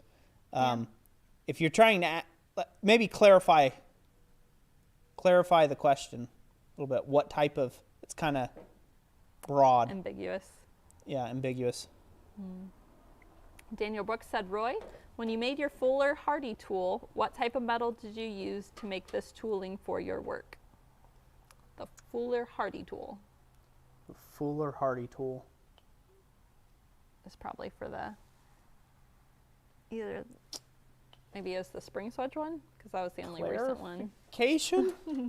What you mean by was it a spring Hardy tool? Spring Fuller? Maybe the one you did I've made a bunch. I've made a bunch of different tools, so you're going to kind of have to clarify either a video or something. You're going to have to clarify on that. Sorry. Mike G, hello. It has been a long time. How's your little girl doing? Hey there. Yama says he has his Saturday table show. He's going to be waking up at 5 for that.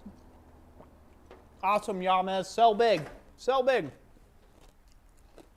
Wiley says, howdy, howdy. Just stopping by to drop a like and say hello. Awesome, Wiley. Good to have you here. Thank you so much for your donations, by the way, Wiley. They've been the talk of the town. Black Collar Ironworks. I didn't know your first name was Flash Roy. Flash Roy. Oh. All right, so I got the initial 30 done. You said we have 5 more to do? Yes. Okay. Man, it'll be a shorter night than I thought. That's good. Well, it's 6:54. We finished in close to on time. Yeah, it's perfect. It's perfect. Just 5 names. That'll be good. Unless any of you oddballs out there be like, hey, I'm going to join. I'll be like, oh, man. Or Black Collar. He'll make another 10 accounts. Right. It's going to run out of names eventually. Oh, I got to stand up for a second. Oh. Don't anybody look at the pudding cup. Oh, I'm fat. Fat and sassy. I don't have a, I was going to say, if you need a moment, I can pop up the swedge block, rotation or the website ad or whatever. If I need to walk away and give my buns of steel a break. All right, we're going to put in Rotten Art by DK. And you can continue. All right. Cold Steel Truth says, I love you, Roy. Thanks, you've lifted my spirits to no end. I mean, my friends. Awesome. Love you too, brother. Mike G said he hopes we're doing well, and that she is almost 3 years old and likes going in the blacksmith shop. My gosh. That's making us old, Jess. Uh-huh.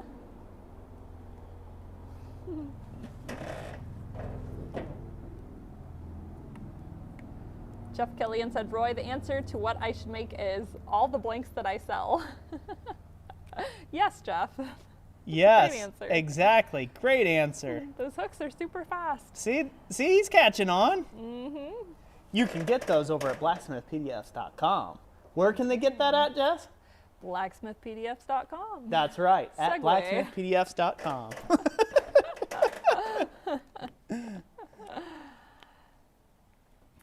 Jason Boros, welcome to the Bellows Boy tier. Hey, right on. Thank you. I think. I'm going to be here a while. I'm glad to do it, though.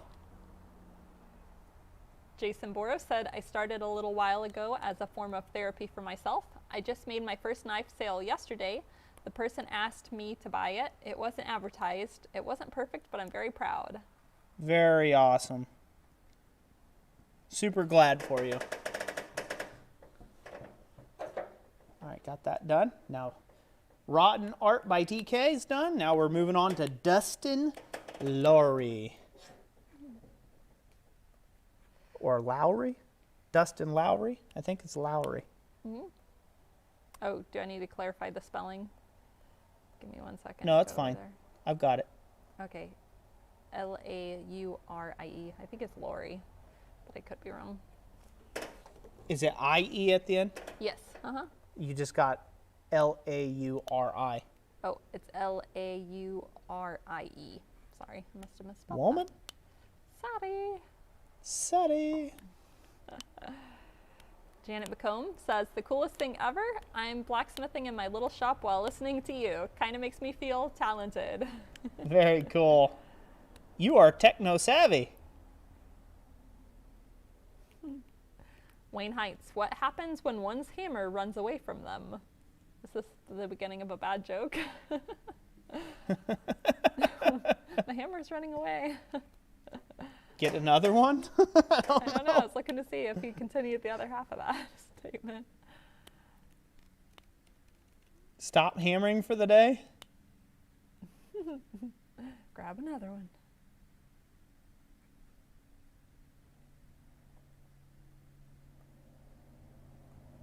Ninja Mouse, if you could, what would be some advice you would give yourself as a beginner blacksmith?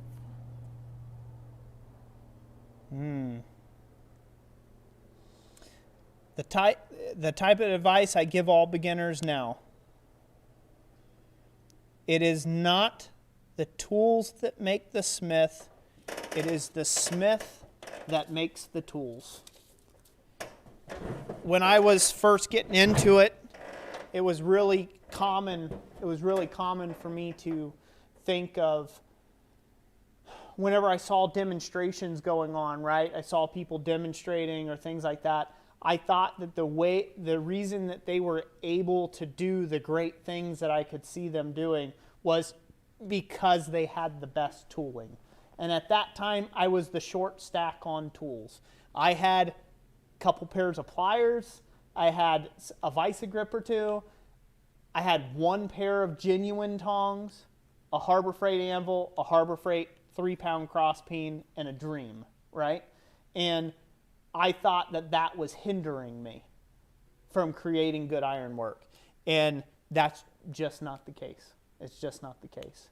I could use 2 rocks and pound them together and come out with something nowadays. I wouldn't want to, but I could, because it is the smith that makes the tools, not the tools that make the smith. So that would be the advice I would give a younger version of me, because I went through a lot of, well, that's not fair. They have this and I don't, kind of thing. I went through a lot of that when I first got into it. It's like, oh, Jessica and I had many evening conversations about that, right?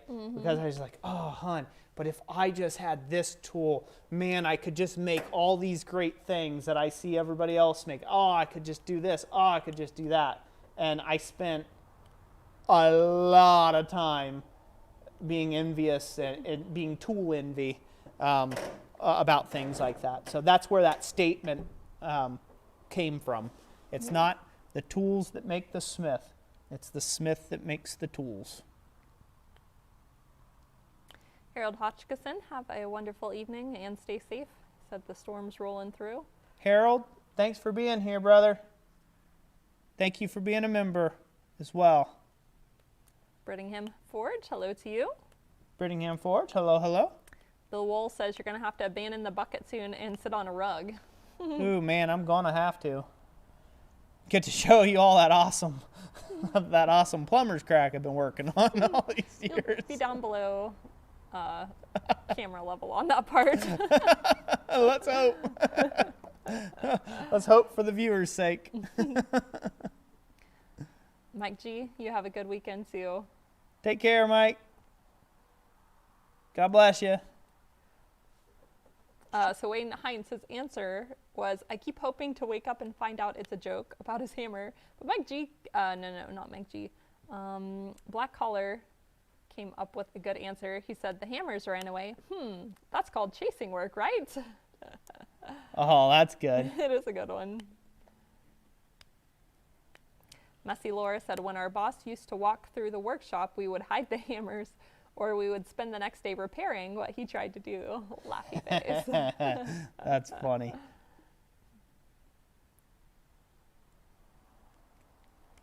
Matt Wyatt, hello.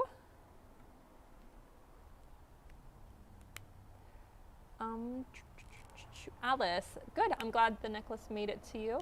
Yeah, I included the little extra flower I had and thought you'd like that, so I'm glad you're keeping it. Messy Laura says, Jessica, have you and Roy done a combined piece like steel and glass enameling? Not yet.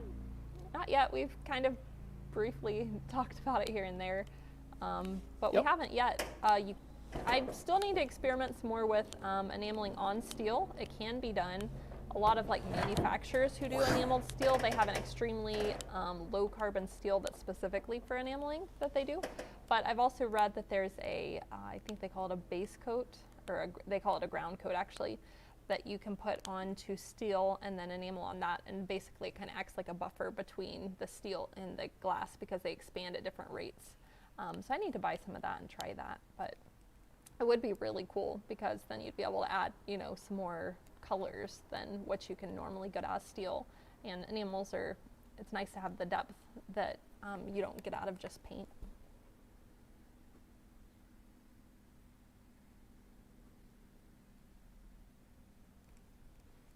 I'm working on Wayne Heinz. Name. Wayne Heinz.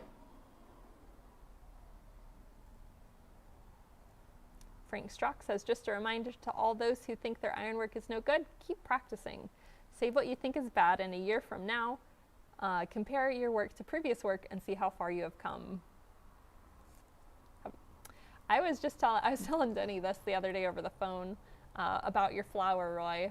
The flower he made before he went to organic blacksmithing with Wayne Apgar.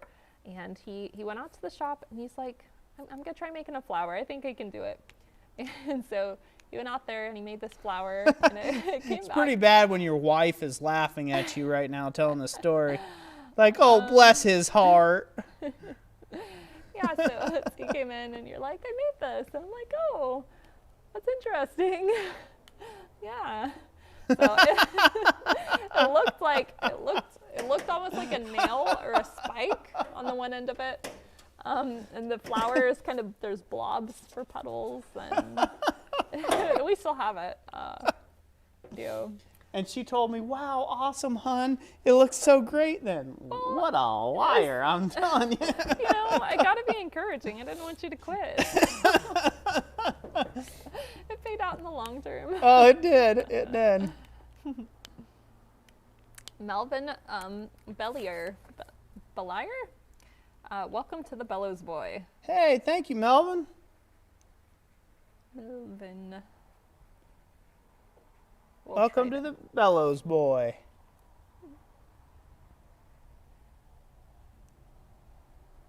Heath Miller says I have to jump off, but hope everyone has a wonderful weekend. Hey, Heath, thanks for being here. Hope you have a great weekend as well.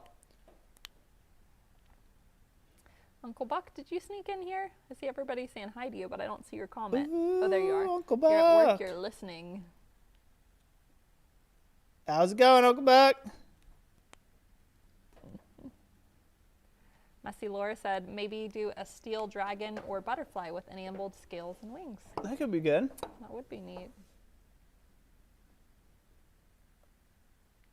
And I guess I didn't think about this.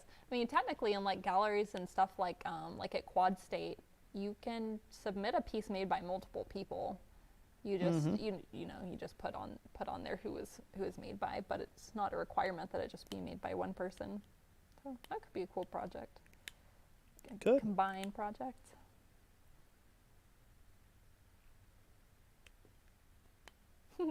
Brittinghammer Forge says, I think I am part magician because I make tools disappear while I'm working. I must be really good because I don't even know how I do it. That means you're the best. You are the best at it. All right, we'll let that heat up. And there were some more that joined, yes? Uh-huh. Yep, 2 more. 2 more that joined. All right. I will have you... Pass the names. Here. Ready? Uh-huh. Oh. Oh. That you didn't work. You should have gone for paper airplane. Dubba. Totally should have gone for a paper airplane.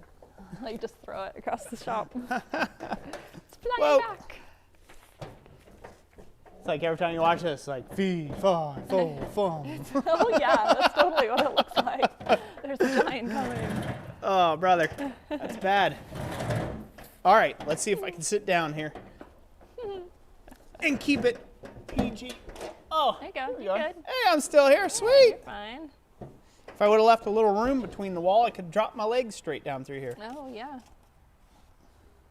Make sure I don't sit on that hot iron. Yeah, you don't want to do that. All right, we got Jason Boros. Next. All right. Stamper knives. Oh, he found the little emoji for a siren. And it says, he put like 10 of them. Roy Rant, Roy Rant, Roy Rant, huh? Yep, and then he clarified on the barbecue tools. He said to clarify which of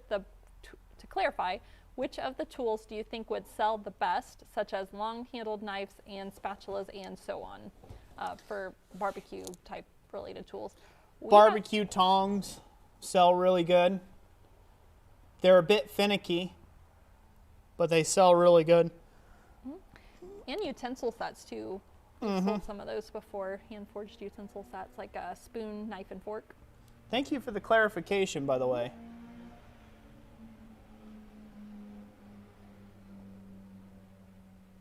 This name, Jason Boros. Run into the wall. Boom, boom, boom, boom. Thank you all so much for becoming part of the community here. Thank you. See here.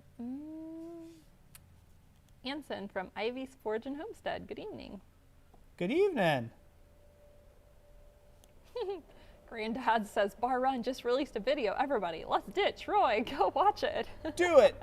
Do it now. Time to cheese it. Just come back when you're done. We only have 52 viewers, so we'll see if that jumped or if that dropped. We'll see. We'll look back in 5 minutes and see what happened. Is it 52? Yeah, our views have been down today. Well, it's really this month anyhow. Someone said earlier Can Iron was having an online meet going on this evening or over these next couple of days. Maybe that's what it is. Maybe. It comes and goes. It cycles. Melvin Beeler. Ninja Mouse, what would be a good beginner project simply for practice? Good beginner project. Just for practice. I'm going to go with the trusty S hook. One, they're a useful thing. Any hook. Think of a hook. Any type of hook that you'd like to make, I would say is very useful. They're useful to hang all sorts of stuff up. You can use them in your home, again, as a decorative piece. You can turn them on side, use them as, if they're bigger hooks, and use them as curtain tiebacks. There's a lot of uses that you could do with the good old trusty hook.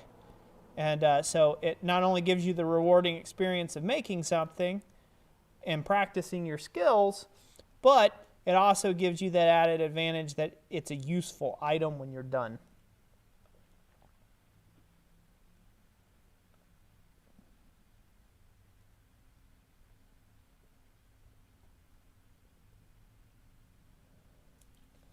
There we go.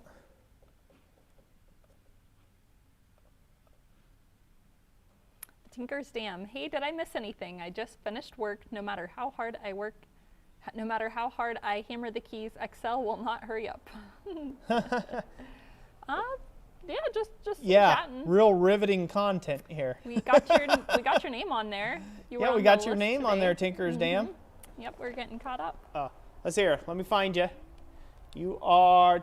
Nope, that's Tinker at Forge. I think he's second column, if I'm not mistaken. Tinker at Forge. I'm not seeing him. No, there he is. All right, you're on the first board, so all the way to the left-hand side, and you are from the top. 1, 2, 3, 4, 5, 6, 7, 8, 9, 10, 11, 12, 13. You are position number 14, sir. Number 14 from the top down on the far left side. Tinker's Dam is on there. I should probably assign these numbers. No. I'm like, you're number 42. Number 42 up there. Slot position? No? No. Ivy's Forge and Homestead said, I was just talking to the wife about doing a wood burning project for our builder's walls for all the donations from the Beard Up Challenge. Then I see you burning your wall. LOL. Right on. Do it, brother. Do it. You've got many hours of cramped hands ahead of you. Maybe find a few people to start a rotation. Oh, okay, let that set for a second. I told you I'll take over for you if you need it, but I guess you're like, that'd just be like the very last name. You did all the other ones. Well, I just got that done unless there was any more. I think we're good. I think we're covered. Woo! Is it too early to celebrate? No, we're good. I don't think I can turn off the feature, but. Quick, in the stream. Stat. All right, that is so awesome. So yeah, like I said, we told you all that we'd get your names up here before too long. So just thank you, everybody. Thank you, everybody who's made that kind of commitment to us, doing that, doing the memberships here on YouTube. Anybody who's donated in Super Chat, greatly appreciate that in any of the streams. And, last but certainly not least, anybody who's just supporting this channel with like thumbs ups or subscription and just, subscribing or telling your friends about us, that is greatly appreciated. I mean, it really is. Or for those of you who are praying for us out there, that does way more than any of it does. So just thank you so much. Thank you so much for that continued support. I'm super stoked about this project. I can really see this, like I said, just over time developing into this whole wall. Just all completely tatted up with names over time. And yeah, I don't know. Like I said, on the hard days, it really is a bright point. It is. It's something I can look at and I just be like, yeah, there's, it's like, that's why you're doing it, Roy. It's outgrown you. That's not just up to you. You need to, you need to show up and be there for your community because your community is there for you. So I'm super thankful for the community. If you all are interested in, continuing in that. Troy over at Bar Run Forge, he's on Thursday nights. You should check out Troy and Eli. He's a great guy, great people. We got to go hang out with them 2 weekends ago, was it? I believe so. Yep, 2 weekends ago while we were down in Ohio for that bowl class, and had a great time there doing a sit down and a chat with them on their live stream. Be sure to check them out. Also check out Yamez over at Island Metal Forge. If you don't know who he is, you should. Another great community point and cheerleader for the community, getting into people trying to get into blacksmithing and stuff. Great stream to hang out on. He does it Saturdays, I believe it is, roughly all about the same time, right around that 5-6 p.m. time frame is usually what everybody kind of shoots for. It's a general time on at least the east coast of the United States, for people getting off work and things like that. So again, check out Yamez. And then he also does a Sunday morning live stream as well, and that's at 10 a.m. On Sunday. So be sure to go check out their channels. I like to mention them a lot. They're always here supporting us, and I like to mention them as well. But yeah, thank you all. Thank you all for being in the stream. I mean, it means a lot. This is not exactly interesting content here or entertaining. I'm not monkey dance in front of the camera. I did get the hammer welded up. I did do that. These are my final ramblings of Roy. That's what these are at the end of these streams. But I did get the hammer fully welded up. I'm going to take 1 or 2 more quick passes on it when I get it back in the fire and in the forge sometime this week. And then I'm probably going to pop a hole in it and everything else. I don't think I'll mess with it next live stream. I'm just going to get a hole in it, and we'll start a new project of some kind on that. Mainly just because I need to get that hammer done. I need to get that hammer done and just get it ground and move on with it without it being spaced out every 2 weeks. 2 weeks of progress every 2 weeks kind of thing. I just need to slam it out. Got quite a few other things I'm going to do. I've got a class coming up, a garden bench class in July. Still working on that. I will have probably a video series around that because I'll be starting that here sometime soon in the next couple weeks. I'll be working on forging all of the, basically forging all the components for the, the traditional wedge joinery that I'll be doing at the class. I'll be doing some of that here on YouTube. So, yeah, those will be coming out over time, hopefully. So, what else we got, Jess? We have Blue Nose Forge. Speaking of tats, does Roy or Jess have any? No? No. I hate needles. No. Number one. Yeah, Jessica hates needles, so she hates them with a passion, so that's definitely a no for her. I've thought about getting a tattoo before, mainly my ring finger. I'm always I almost lost a lot of meat on this finger at one time with wearing a regular wedding band, and my silicone band, I went to using a silicone ring, and that's since broken. I got to get me another silicone ring, but I was going to get a tattoo.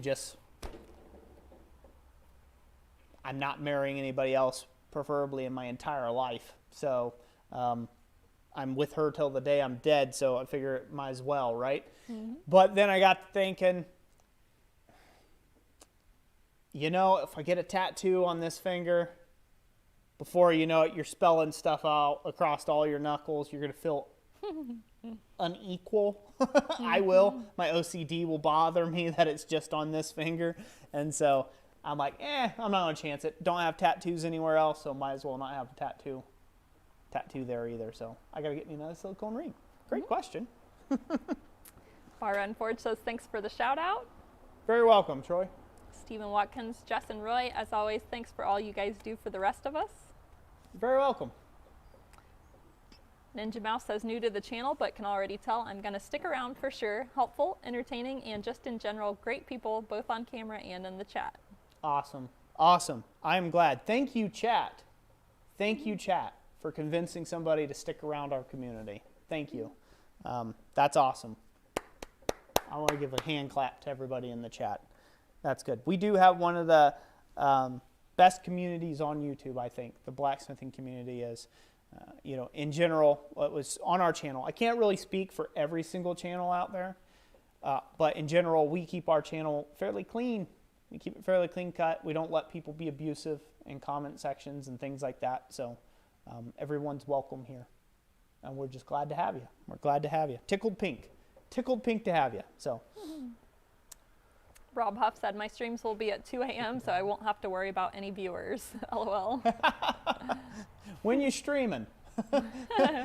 What day? Let me know. You ought to be asleep. I ought to be asleep. Rarely am I asleep, unfortunately. Oh. Cold Steel Truth said, thank you for re-inspiring me, Roy. I was about to quit through lack of confidence. Well, you're very welcome, Cold Steel Truth. I'm glad I could inspire you to keep going at it. I think it's important when you feel like you're going to give up on anything in life. It's good to get around like-minded people that have a different perspective than what you do, because when you create in a bubble or you create in a vacuum and you create in a negative place that is away from positive encouragement, like-minded people all gathering together, there's no one to give you that pump the brakes moment, right? And it's just easy to just go run off that cliff in your mind and go for it and potentially ruin something good that you could have. And I've been there myself, and just having somebody say, like what you said, hey, you encouraged me to keep going even though I was going to give up. Like that right there, you don't know how much that encourages me to keep doing this type stuff, right? And continue to do these type videos and keep putting out videos out there. So that's really what it's all about, is this community coming together and supporting one another and being uplifting and encouraging. So that's what you'll find more on this channel for anybody out there that's interested and haven't subscribed yet. If you're into that sort of thing, that's what we do around here. So I'm glad I could uplift and encourage. That means it was a job well done this evening. Any other questions, Jess, or comments? Sean? Sure, one more. Sean Anderson just wanted to say thanks again for letting me pick your brain for a while. It made for a great birthday. You're very welcome, Sean, and happy birthday. Happy birthday to you. Hopefully everybody's saying happy birthday in the comment section to Sean. So, yep, and Sean Anderson, there you go. Oh man, I should maybe draw a little birthday hat on top of his Sean here. What do you think? A little cake. Draw a little cake here. Sean Anderson joined on his birthday. Be like a story wall then. Yeah, it would be a story wall, wouldn't it? Yep. So, anyway, okay, well, we're going to let you folks go. Thank you so much for being here. You know what we didn't talk about? What's that? The next live stream? Well, yes, the next live stream, that's one thing. Mm-hmm. One thing we didn't talk about was people's ideas for... You could bring them up now if you want to. Yeah, people's ideas for members' benefits. Mm-hmm. Like things we could do extra to take and support in that way. Do we want to go 5 more minutes maybe? Yeah. Or do you think let people discuss that? 5 Okay, more minutes, so sure. Give me your thoughts. Write them in the chat of things that might sound great to you for additional member perks. Things that we can do for channel members to make it more worthwhile, right? Supporting us on a monthly basis in that way. Throw that down in the chat. We've already got discounted things, so we really can't, we're kind of at margins on those, so we can't go any cheaper on the discount things. So come up with some stuff that maybe, I don't know, maybe Zoom meetings, maybe setting something up. Huh? I said brainstorm, go. Brainstorm, go. Do that, yeah. Granddad says bacon for everyone. Bacon for everyone, oh Lord. Virtual bacon. Virtual bacon, we can do virtual bacon. We'll give you that as an emoji. Or like part of every live stream, you break out a skillet and you cook a few slices of bacon and eat it. I guess that'd just be bacon for you. But Oh man, that would be bad. That's a lot of bacon, Jessica. I'd be That is so a lot of fat. bacon. I'd be so fat. I'd be like 500 pounds, man, by a year's over with. Let's see. Stephen Watkins says free power hammers for all members. LOL. Woo! Rob Huff says back rubs. Like a quad state, you could Oh give Lord. everybody a back rub. Dana I says, think I'm getting sorry to ask. you might be, yeah. Dana says foot rubs, that's worse. Ivy says, I'm with Rob on the bacon. Heck yeah. Bacon. There you go. I'll mail it to you. I'm going to mail strips of bacon to the membership. That's what I'll do. Just an envelope. It's like one Excuse me. piece of bacon, some bacon bits. Bacon bits. No, not even real bacon, it's just bacon bits. Bar Run Forge says the discount codes are great already. Virtual class time maybe. And Rob Huff said, seriously though, maybe a quarterly Zoom meeting or something like that. That could be cool. That could be cool. Do something like that. Yeah. I'm cautious. I'm cautious, just like talking about the Patreon thing, right? I don't want to go off platform. I don't want to go to a place where I'm making content that otherwise would not be normally available to everyone, right, for free, because not everyone can support on a monthly basis or even at all. Some people just can't do that. They can't throw $5 in the till. That's fine. Like, I don't want to discriminate against that. So, but when someone is throwing in that kind of thing, like, I mean, got to do something more, maybe do some sort of small group or something, right? Something that's out of the ordinary of regular content, but in a way that people don't feel like, that's how it is. If I don't pay him money, he's not got any free information for me anymore. That's not what it's about. So I've been hesitant about doing anything like, private live streams or something like that, just because I don't want to come off as, here's a channel that has a paywall now. Although Right. I guess you wouldn't necessarily have to tell the public about it. You could just do it directly through the membership section. Oh yeah, I could just do it that way. So, but what's up? Messy Laura says throw a pig through a lawnmower, and Bill Wool says, no, wait a minute. Robert Lannis, wait, why is this envelope greasy? Make you think twice about opening it. So I'll just send a bunch of raw bacon out through the mail. That's an easy enough thing to do. Yeah. I just lick a the post stamp. office hates you. Yeah. Bill Wool says it would never get there. Mailman would eat it or use it to distract ankle biters. There you go. Denny Judson says, I'll second Rob's quarterly Zoom meeting. Quarterly Zoom meeting. That could be pretty cool. Tinker at Forge, a virtual class would be amazing. Dana says Zoom would be cool. Brittingham Cool. Forge says a Bible study. Okay. Rob Huff says we could use the Discord server in conjunction with a stream, sort of like we do with Blacksmith Church. Okay. That's a possible idea.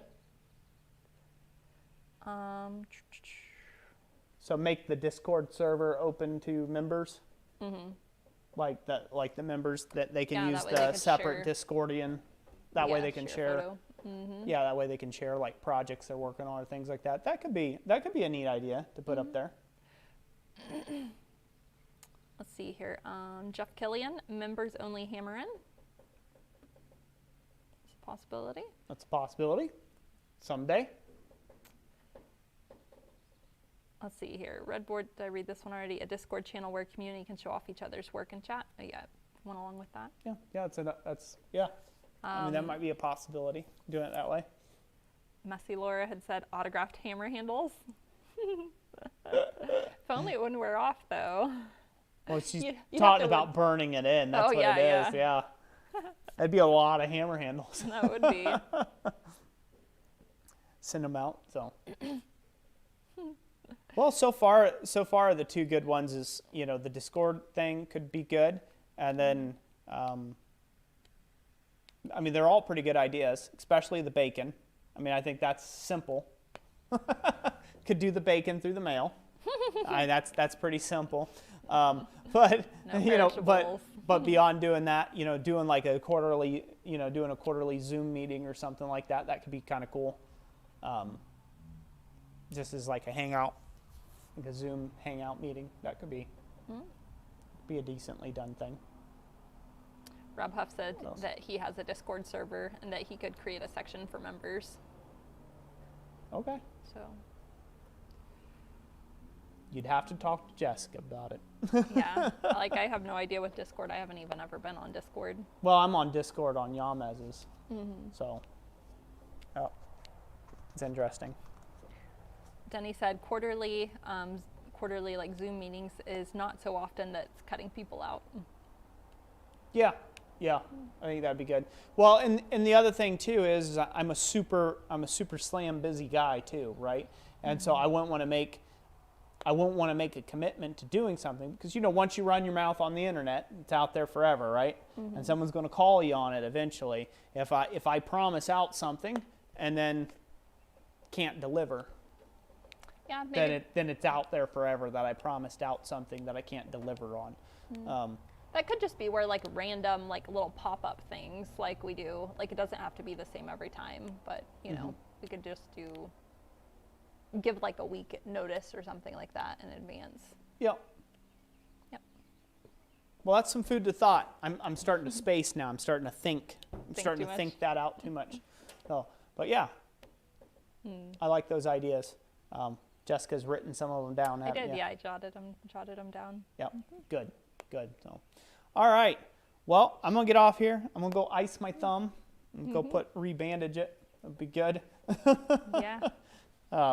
And do that. But thank you guys. Thank you guys, gals, peoples of the internet, of this community. Thank you all for being here.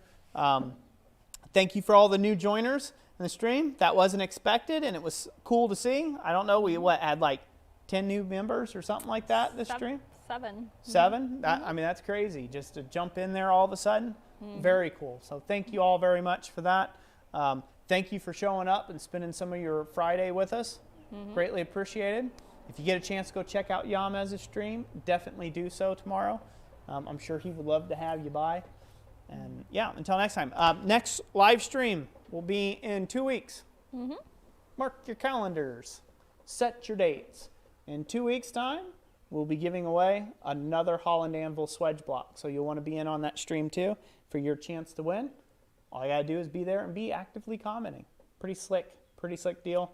Thanks to these fine folks here. So, and Holland Anvil. So thank you all so much. God bless each and every last one of you. And I hope you have a blessed rest of your day. Bye now.